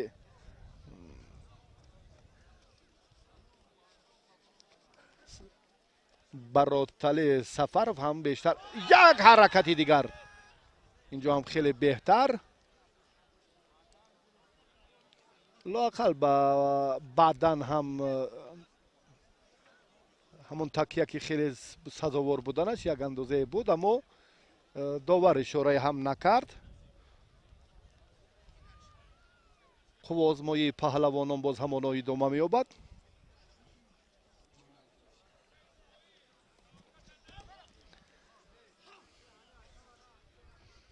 тарзи сабқати варзишгарон он қадар табдил нест, чунки барои хотима ёфтани амалҳои ин паҳлавонон бояд ки як ҳамон нуқтаи зарурӣ ё бибинед ки Амонулло ҳам дар ин ҷараён дастро он қадар кӯтоҳ намедорад ва баъдан ҳамон тартиби сабқат боз ҳам дубора алкай такрор меёбад. аммо барои мо чун инҷо баён кардем ки муҳим ҳамон як ҳаракатҳои ҷолиб бояд хеле ҳам назаррас бошанд. ибтидояш хуб аст, аммо хотимаш он қадар табъи дили мухлисон ва худи доварон ҳам нест. ҳаво андаке гарм шуд нисбат ба дақиқаҳои аввали сабқати паҳлавонон дар марҳилаҳои ниманиҳоӣ. аммо ҷолибияти қуввозмоиҳо бояд аз ин ҳам гармтар бошад.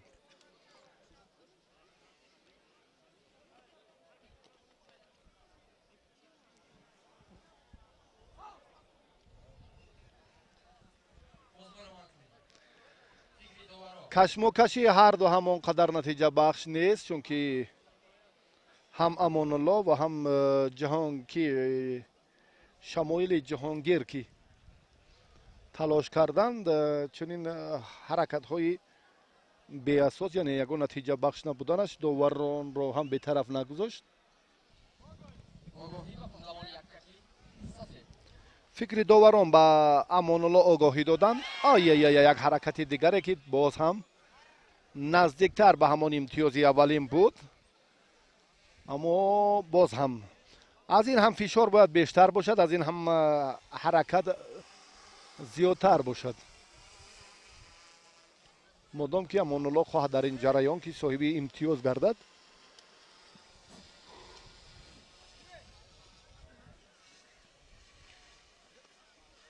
бояд ки ба хотимаи қуввозмоӣ хуб аҳамият диҳад. Истед на ҳарчанд партов буд, ҳарчанд имтиёз ҳаминҷо аз назар дур набуд, аммо амри довар истед ки буд, чунин ҳолат ба инобат гирифтан намешавад. огоҳӣ ба Шамоили Ҷаҳонгир баъди ин амале ки анҷом дод.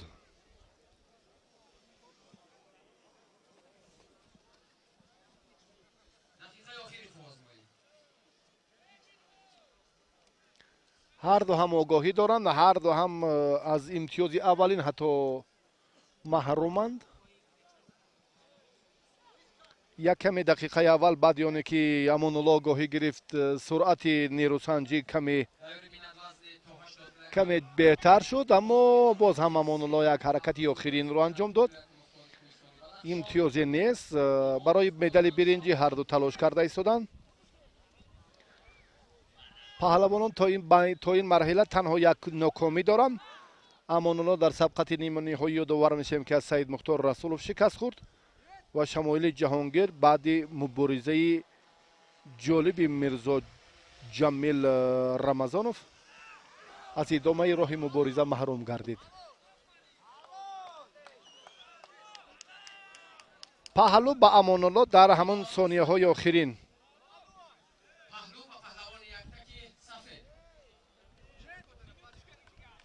Амонулло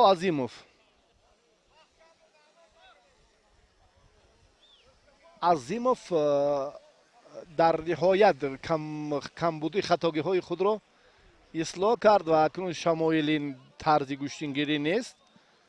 барости ягон натиҷа ҳам намедиҳад чунин ҷараёни нерӯсанҷӣ ва акнун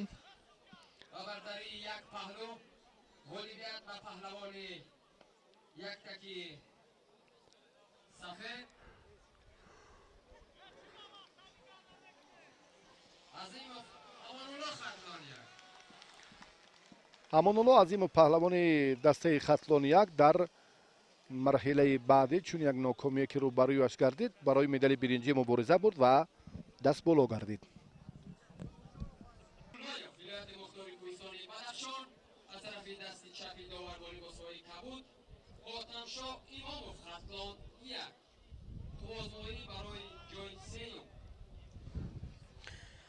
вазн тағйир ёфт. вазни 80 кило. акнун ҷуфте ки дар қисмати ниманиҳои шикаст хӯрда буданд.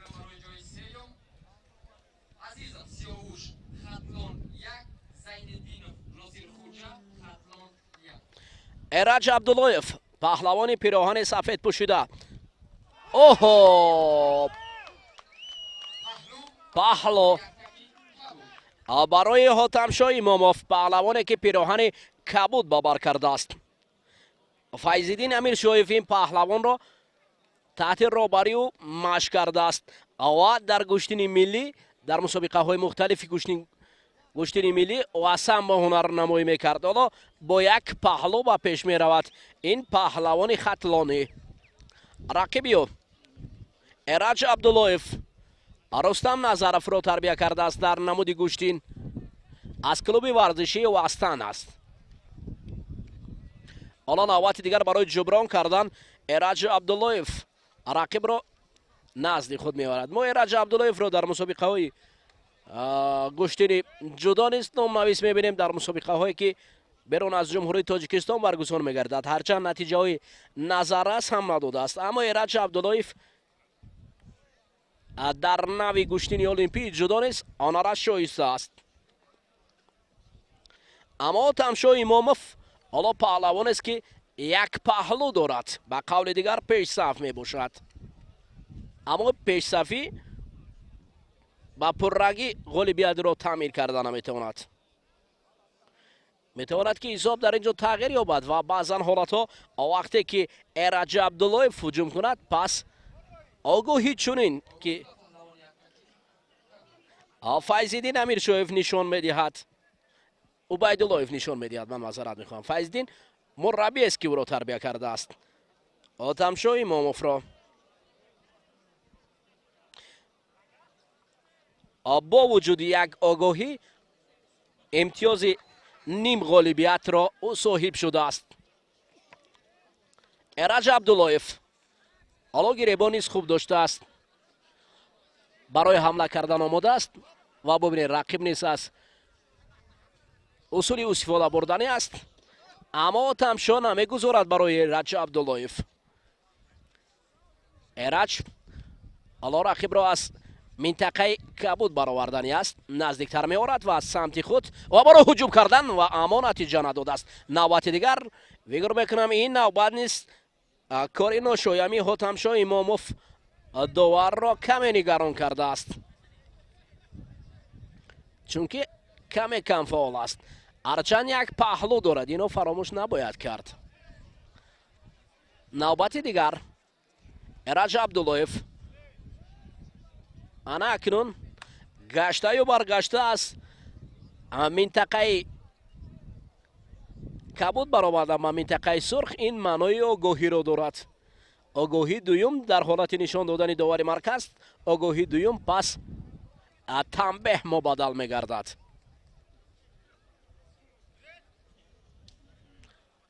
عباره هایی که با زبان تاجیکی میشود گیرد استد آگاهی و تنبیه یا سو دیگر. ایرج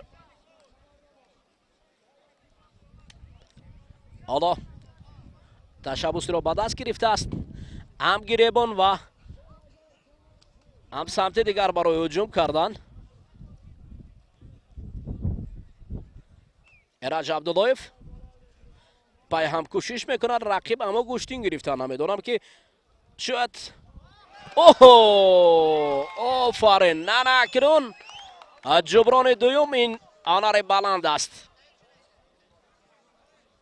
عبیداللهیف حالا باز میگوید گیرت افتشه که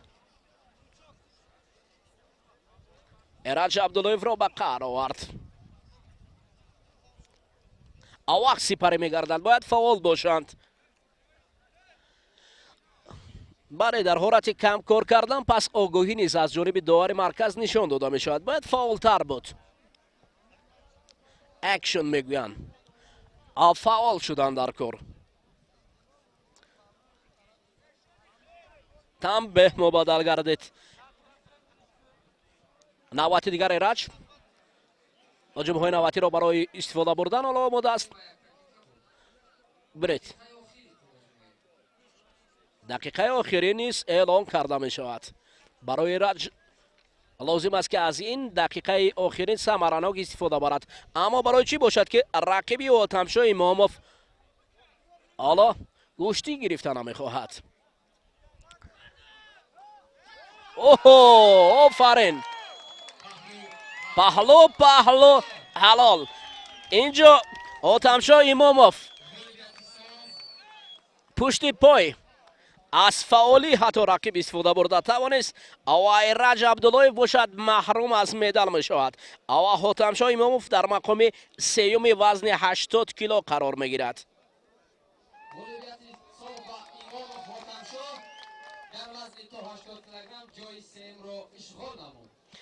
وزن تغییر می یابد دوستان عزیز.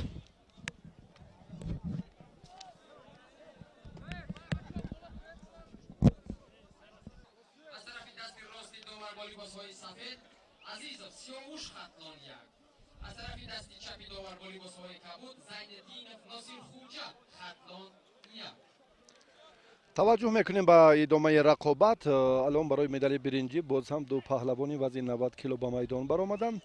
سیاوش عزیزوف ورزشگری خلعت سفید داشته، این از دسته خطلان یک است و ناصر خوجا زین‌الدینوف این پهلوانی دسته خطلان دو.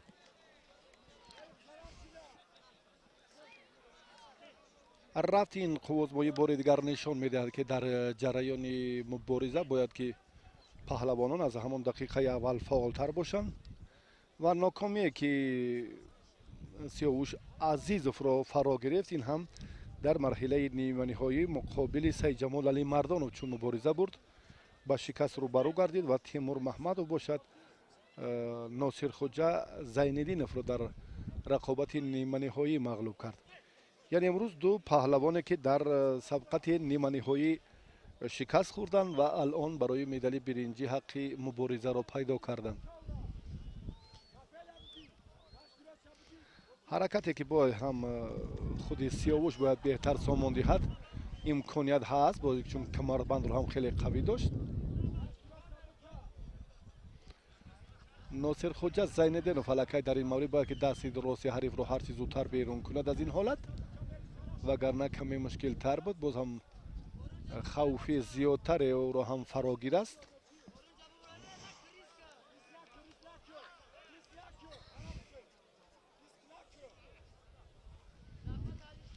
ба маркази майдон ҳарду ҳам ҷалб мешаванд. Инҷо ҳам ишора мешавад Носирхуҷа акнун як талоши дигаре кард, инҷо ҳам беҳтар набуд. усулҳои гӯштини миллӣ албатта дар ҷараёни нерӯсанҷии паҳлавонон гоҳ беҳтар ба назар расид ва гоҳ ҳам дар лаҳзаҳое ки хеле ҳам созгор бояд бошанд он қадар таъбидил ҳам хотима наёфтанд.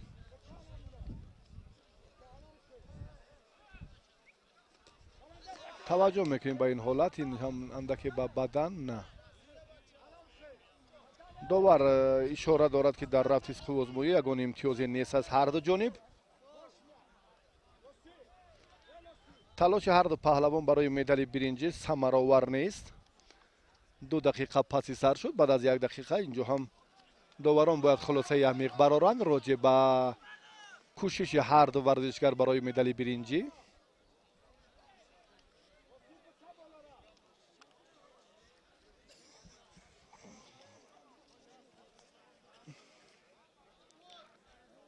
агар ҳамин маврид Сиёвуш каме бо суръат ҳаракат мекард, ҷолибтарин фурсат буд, аммо чунин нашуд. Носирхуҷа огоҳӣ гирифт.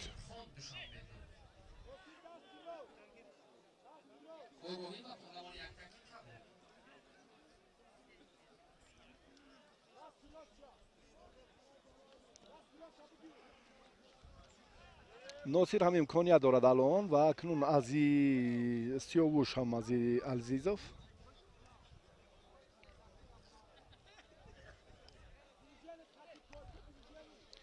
кашол ёфтани вақт то ба ин фурсат албатта аз он далолат мекунад ки ҳарду паҳлавон гӯштине ки таби дили мухлисон бошанд нагирифта истоданд.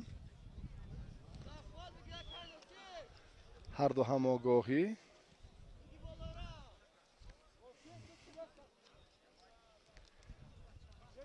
Сиёвуш имкон дорад агар дастро боз ҳам беҳтар дорад. На ба камарбанд ва на ба доштани дасти рости ҳариф Сиёвуш Азизов таваҷҷӯҳ мекунад.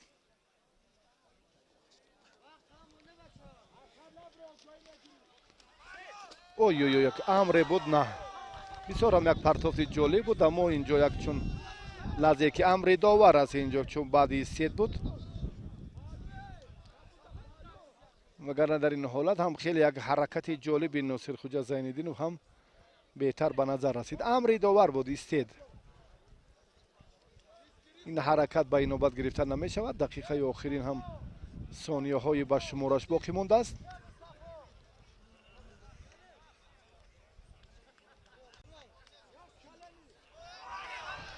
баъдан на як такякунанда бале буд.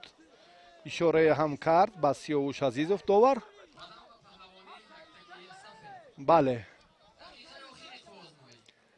дақиқаҳои охир акаллакай қаблан буд ва сонияҳои ба шумор шояд инҷо ҳам боқӣ мондааст. барои Сиёвуш кофӣ аст ва барои акнун ҳарифаш Носирхуҷа Зайниддинов паҳлавони хилати кабуд дошта акнун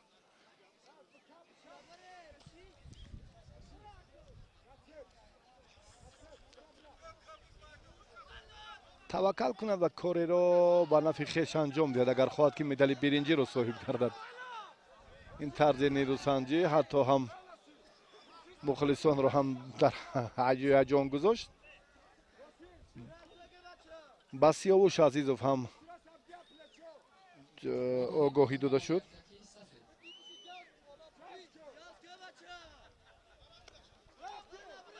довудхоҷа охирин имкониятро чӣ гуна истифода мекунад алон маълум нест.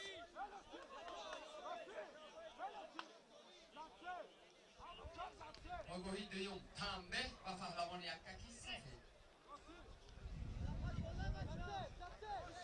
Сиёвуш Азизов ҳам огоҳӣ дорад, танбеҳ дорад ва ҳам бадан. ҳамон як бадан Сиёвушро дар ин марҳила ғолиб гардонид. Сиёвуш ба дарёфти мақоми сеюм медали биринҷии мусобиқаи ҷумҳуриявӣ оид ба гӯштини миллии гӯштингирӣ ки бахшида ба таҷлили Наврӯзи байналмилалии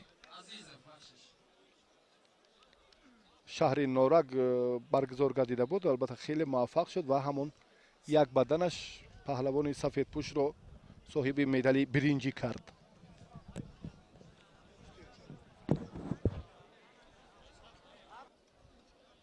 از طرف دست راست داوربان لباس‌های سفید فتح‌الله‌زاده داوود نشان داد.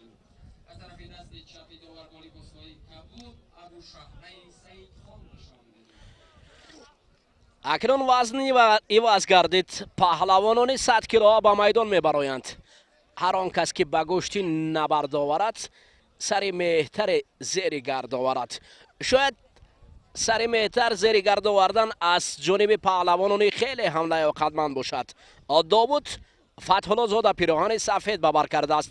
қаду қомати баланди ин паҳлавони пироҳани сафед пӯшида, аммо саидхон абушаъна хеле дар қисмати ниманиҳои хуб ҳунарнамоӣ карда буд. бо Шарифҷон Назриев ин паҳлавони пироҳани кабуд пӯшида ки яке таҳти роҳбари Шералӣ Бозоров ва дигаре таҳти роҳбари Фаррух Собиров тамрин мекунанд. айниқтараш Довуд Фатҳуллозода мактаби гӯштини Шералӣ Бозоровро гузаштааст. ва рақиби Абушаҳна бошад, на Абушаҳна бошад таҳти роҳбари Фаррух Собиров. ин амал ҳеҷ имтиёз надорад. Файзулло Ҳабибуллоев довари марказ, доваре ки писаронаш ҳам Наҷибулло ва ҳам Файзалӣ ду паҳлавоне ки дар вилояти Хатлон фарзандони хубро тарбия кардааст. яке унвони қаҳрамони Осиёи самборо дорад, вигадед Файзалӣ бошад дар намуди гӯштини миллӣ ҳонараш шоиста аст. ӯ медонад кори хуби гӯштинро ва ҳардам барои паҳлавонон садо баланд мекунад.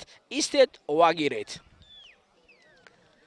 як қисмати осмони баҳориро абр ва қисмати дигарро фазои софу беғубор иҳота кардааст. дӯстони азиз, ва ин доманзори сарсабзи ноҳияи найзираки шаҳри Норак истиқбол аз ҷашни байналмилалии Наврӯз мекунад. фазои зебои баҳорӣ паҳлавонони номдорро ба майдон меорад. ҳоло қисматҳо барои ба даст овардани нишонаҳои биринҷӣ аст. баъд аз чанд лаҳза марҳилаи финалӣ шурӯъ хоҳад шуд. ҳаракатҳои ҳам Абушаҳна ва ҳам Довуд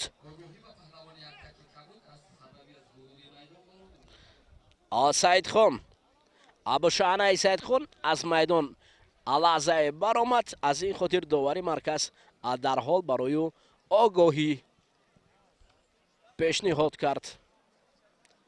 Фаррух Собиров шогирдаш.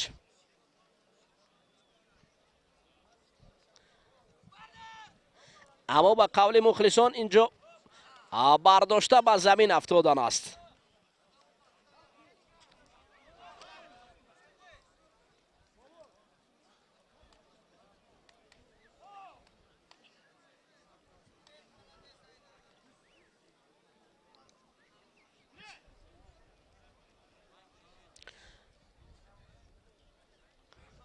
رقابت رفته رفته شکوه شامادی بلندتر میگیرد. مخلصان زیادتر جمع میآید. حرکت های جالب رو میخواهند اینجا نشان دهند. آوه تا هنوز امتیاز بلنده که به قول مردم خودمان پهلو یا حلال با چشم در میان این جفت ها کمی در کم به وجود می آید، چون که اکثرا مخلصان پرتافت زیبای حلال را انتظار هستند. حلال این کلمه است که خود بیانگر هنر والا است. آجا دیگر برای شرح این کلمه است، چون که مهنت حلال امتیاز حلال را هدیه می کند. نه کار در زمین اونقدر امتیاز نمی آورد. دقیقه های آخرین قزمایی بین پهلوانان 100 کیلو است. ببینید اینجا داوود هرچند کوشش کرد اما نتیجه نداد. قوه بسندگی نمی کرده باشد.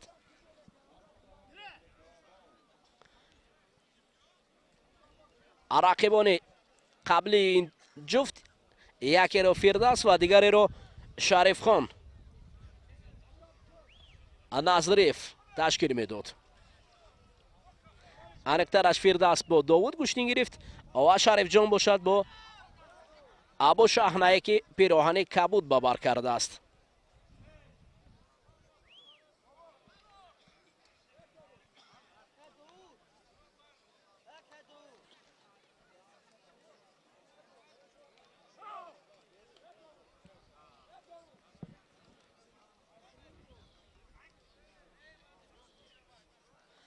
کمی توقف. اما دوباره مرکز فیض‌الله حبیب الله فالو برای توقف اونقدر آماده است. طریق دست نشان میدهد. مرکز میدان را جای گرفت. شاید تفسون باشد تتمی از درخش خورشید بهاری. از این خاطر جفت کمی از مرکز تتمی دور میگریزد. همین است علتش. فقط ابر را انتظار هستند. ابر بالای سر ما چرخ میزند اما وقت به انجام میرسد. بله داوود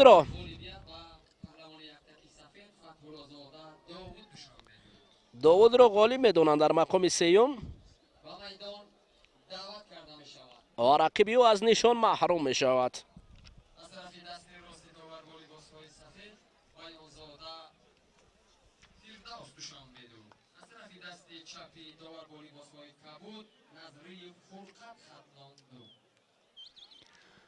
اکنون پهلوانان ناکامی مرحله نیمه‌نهایی را با شما معرفی میکنیم که برای مدال برنجی نیرو میسنجند. فردوس بیازاده ورزشگر خلعت سفید داشته که حالا اندکی به مشکلی روبرو گردید، چون که فرقت نظریف در یک لحظه هم عین مدعا یک اصولی را که بهتر استفاده کرد، حتی به همون پهلو. بله فرقت نظریف صاحب امتیاز دوم گردید، یعنی امتیاز پهلو. اولا امتیاز این در گوشن ملی بدن است، دوم پهلو است و سوم حلال. حرکت دیگر این کار دوباره میخواهد که انجام دهد اما موفق نمیشود. تیمور در سبقت اولین نیمه نهایی فردوس بیازاده ورزشگر خلعت سفید داشته ای که الان در میدان است او را مغلوب کرد و به فینال برآمد و فرقت نظریف از عادل سفروف شکست خورد و بعدا هر دو پهلوانان ناکام مرحله نیمه نهایی برای مدال برنجی حق مبارزه را پیدا کردند. الان هر دو هم باز در مرکز میدان. اینجا هم اگر به وزن گران توجه کنیم شماره اشتراکچیان اونقدر بیش نبود نسبت به دیگر وزن ها. در مرحله نهایی البته در زیر گروه A 5 نفر و در زیر گروه B 4 نفر، جمع 9 نفر اشتراکچی مرحله نهایی این مسابقه جمعی 100 مسابقه در وزن جمعی 100 کیلو می باشد. қаблан ҳам чунин хатлон 1 хатлон 2 шаҳрноҳиҳои зурозмоиҳо чун баён кардем ки дар ноҳияи данғара баргузор гардиданд ва марҳилаи аввали он дар ноҳияҳо баъдан даври дуюмаш дар вилоятҳои кишвар баргузор шуд ва баъдан ғолибони ҳамаи манотиқ дар марҳилаи ниҳоии мусобиқаи ҷумҳуриявӣ бахшида ба наврӯзи байналмилалӣ албатта ширкат варзиданд. Боз ҳам як ҳаракати хеле ҷолиб.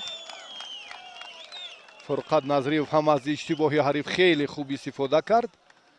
Як ҷолибияти майдонро ҳам дар ин ҷараён нишон дод. Хеле ҳам Фурқат Назриев хатлон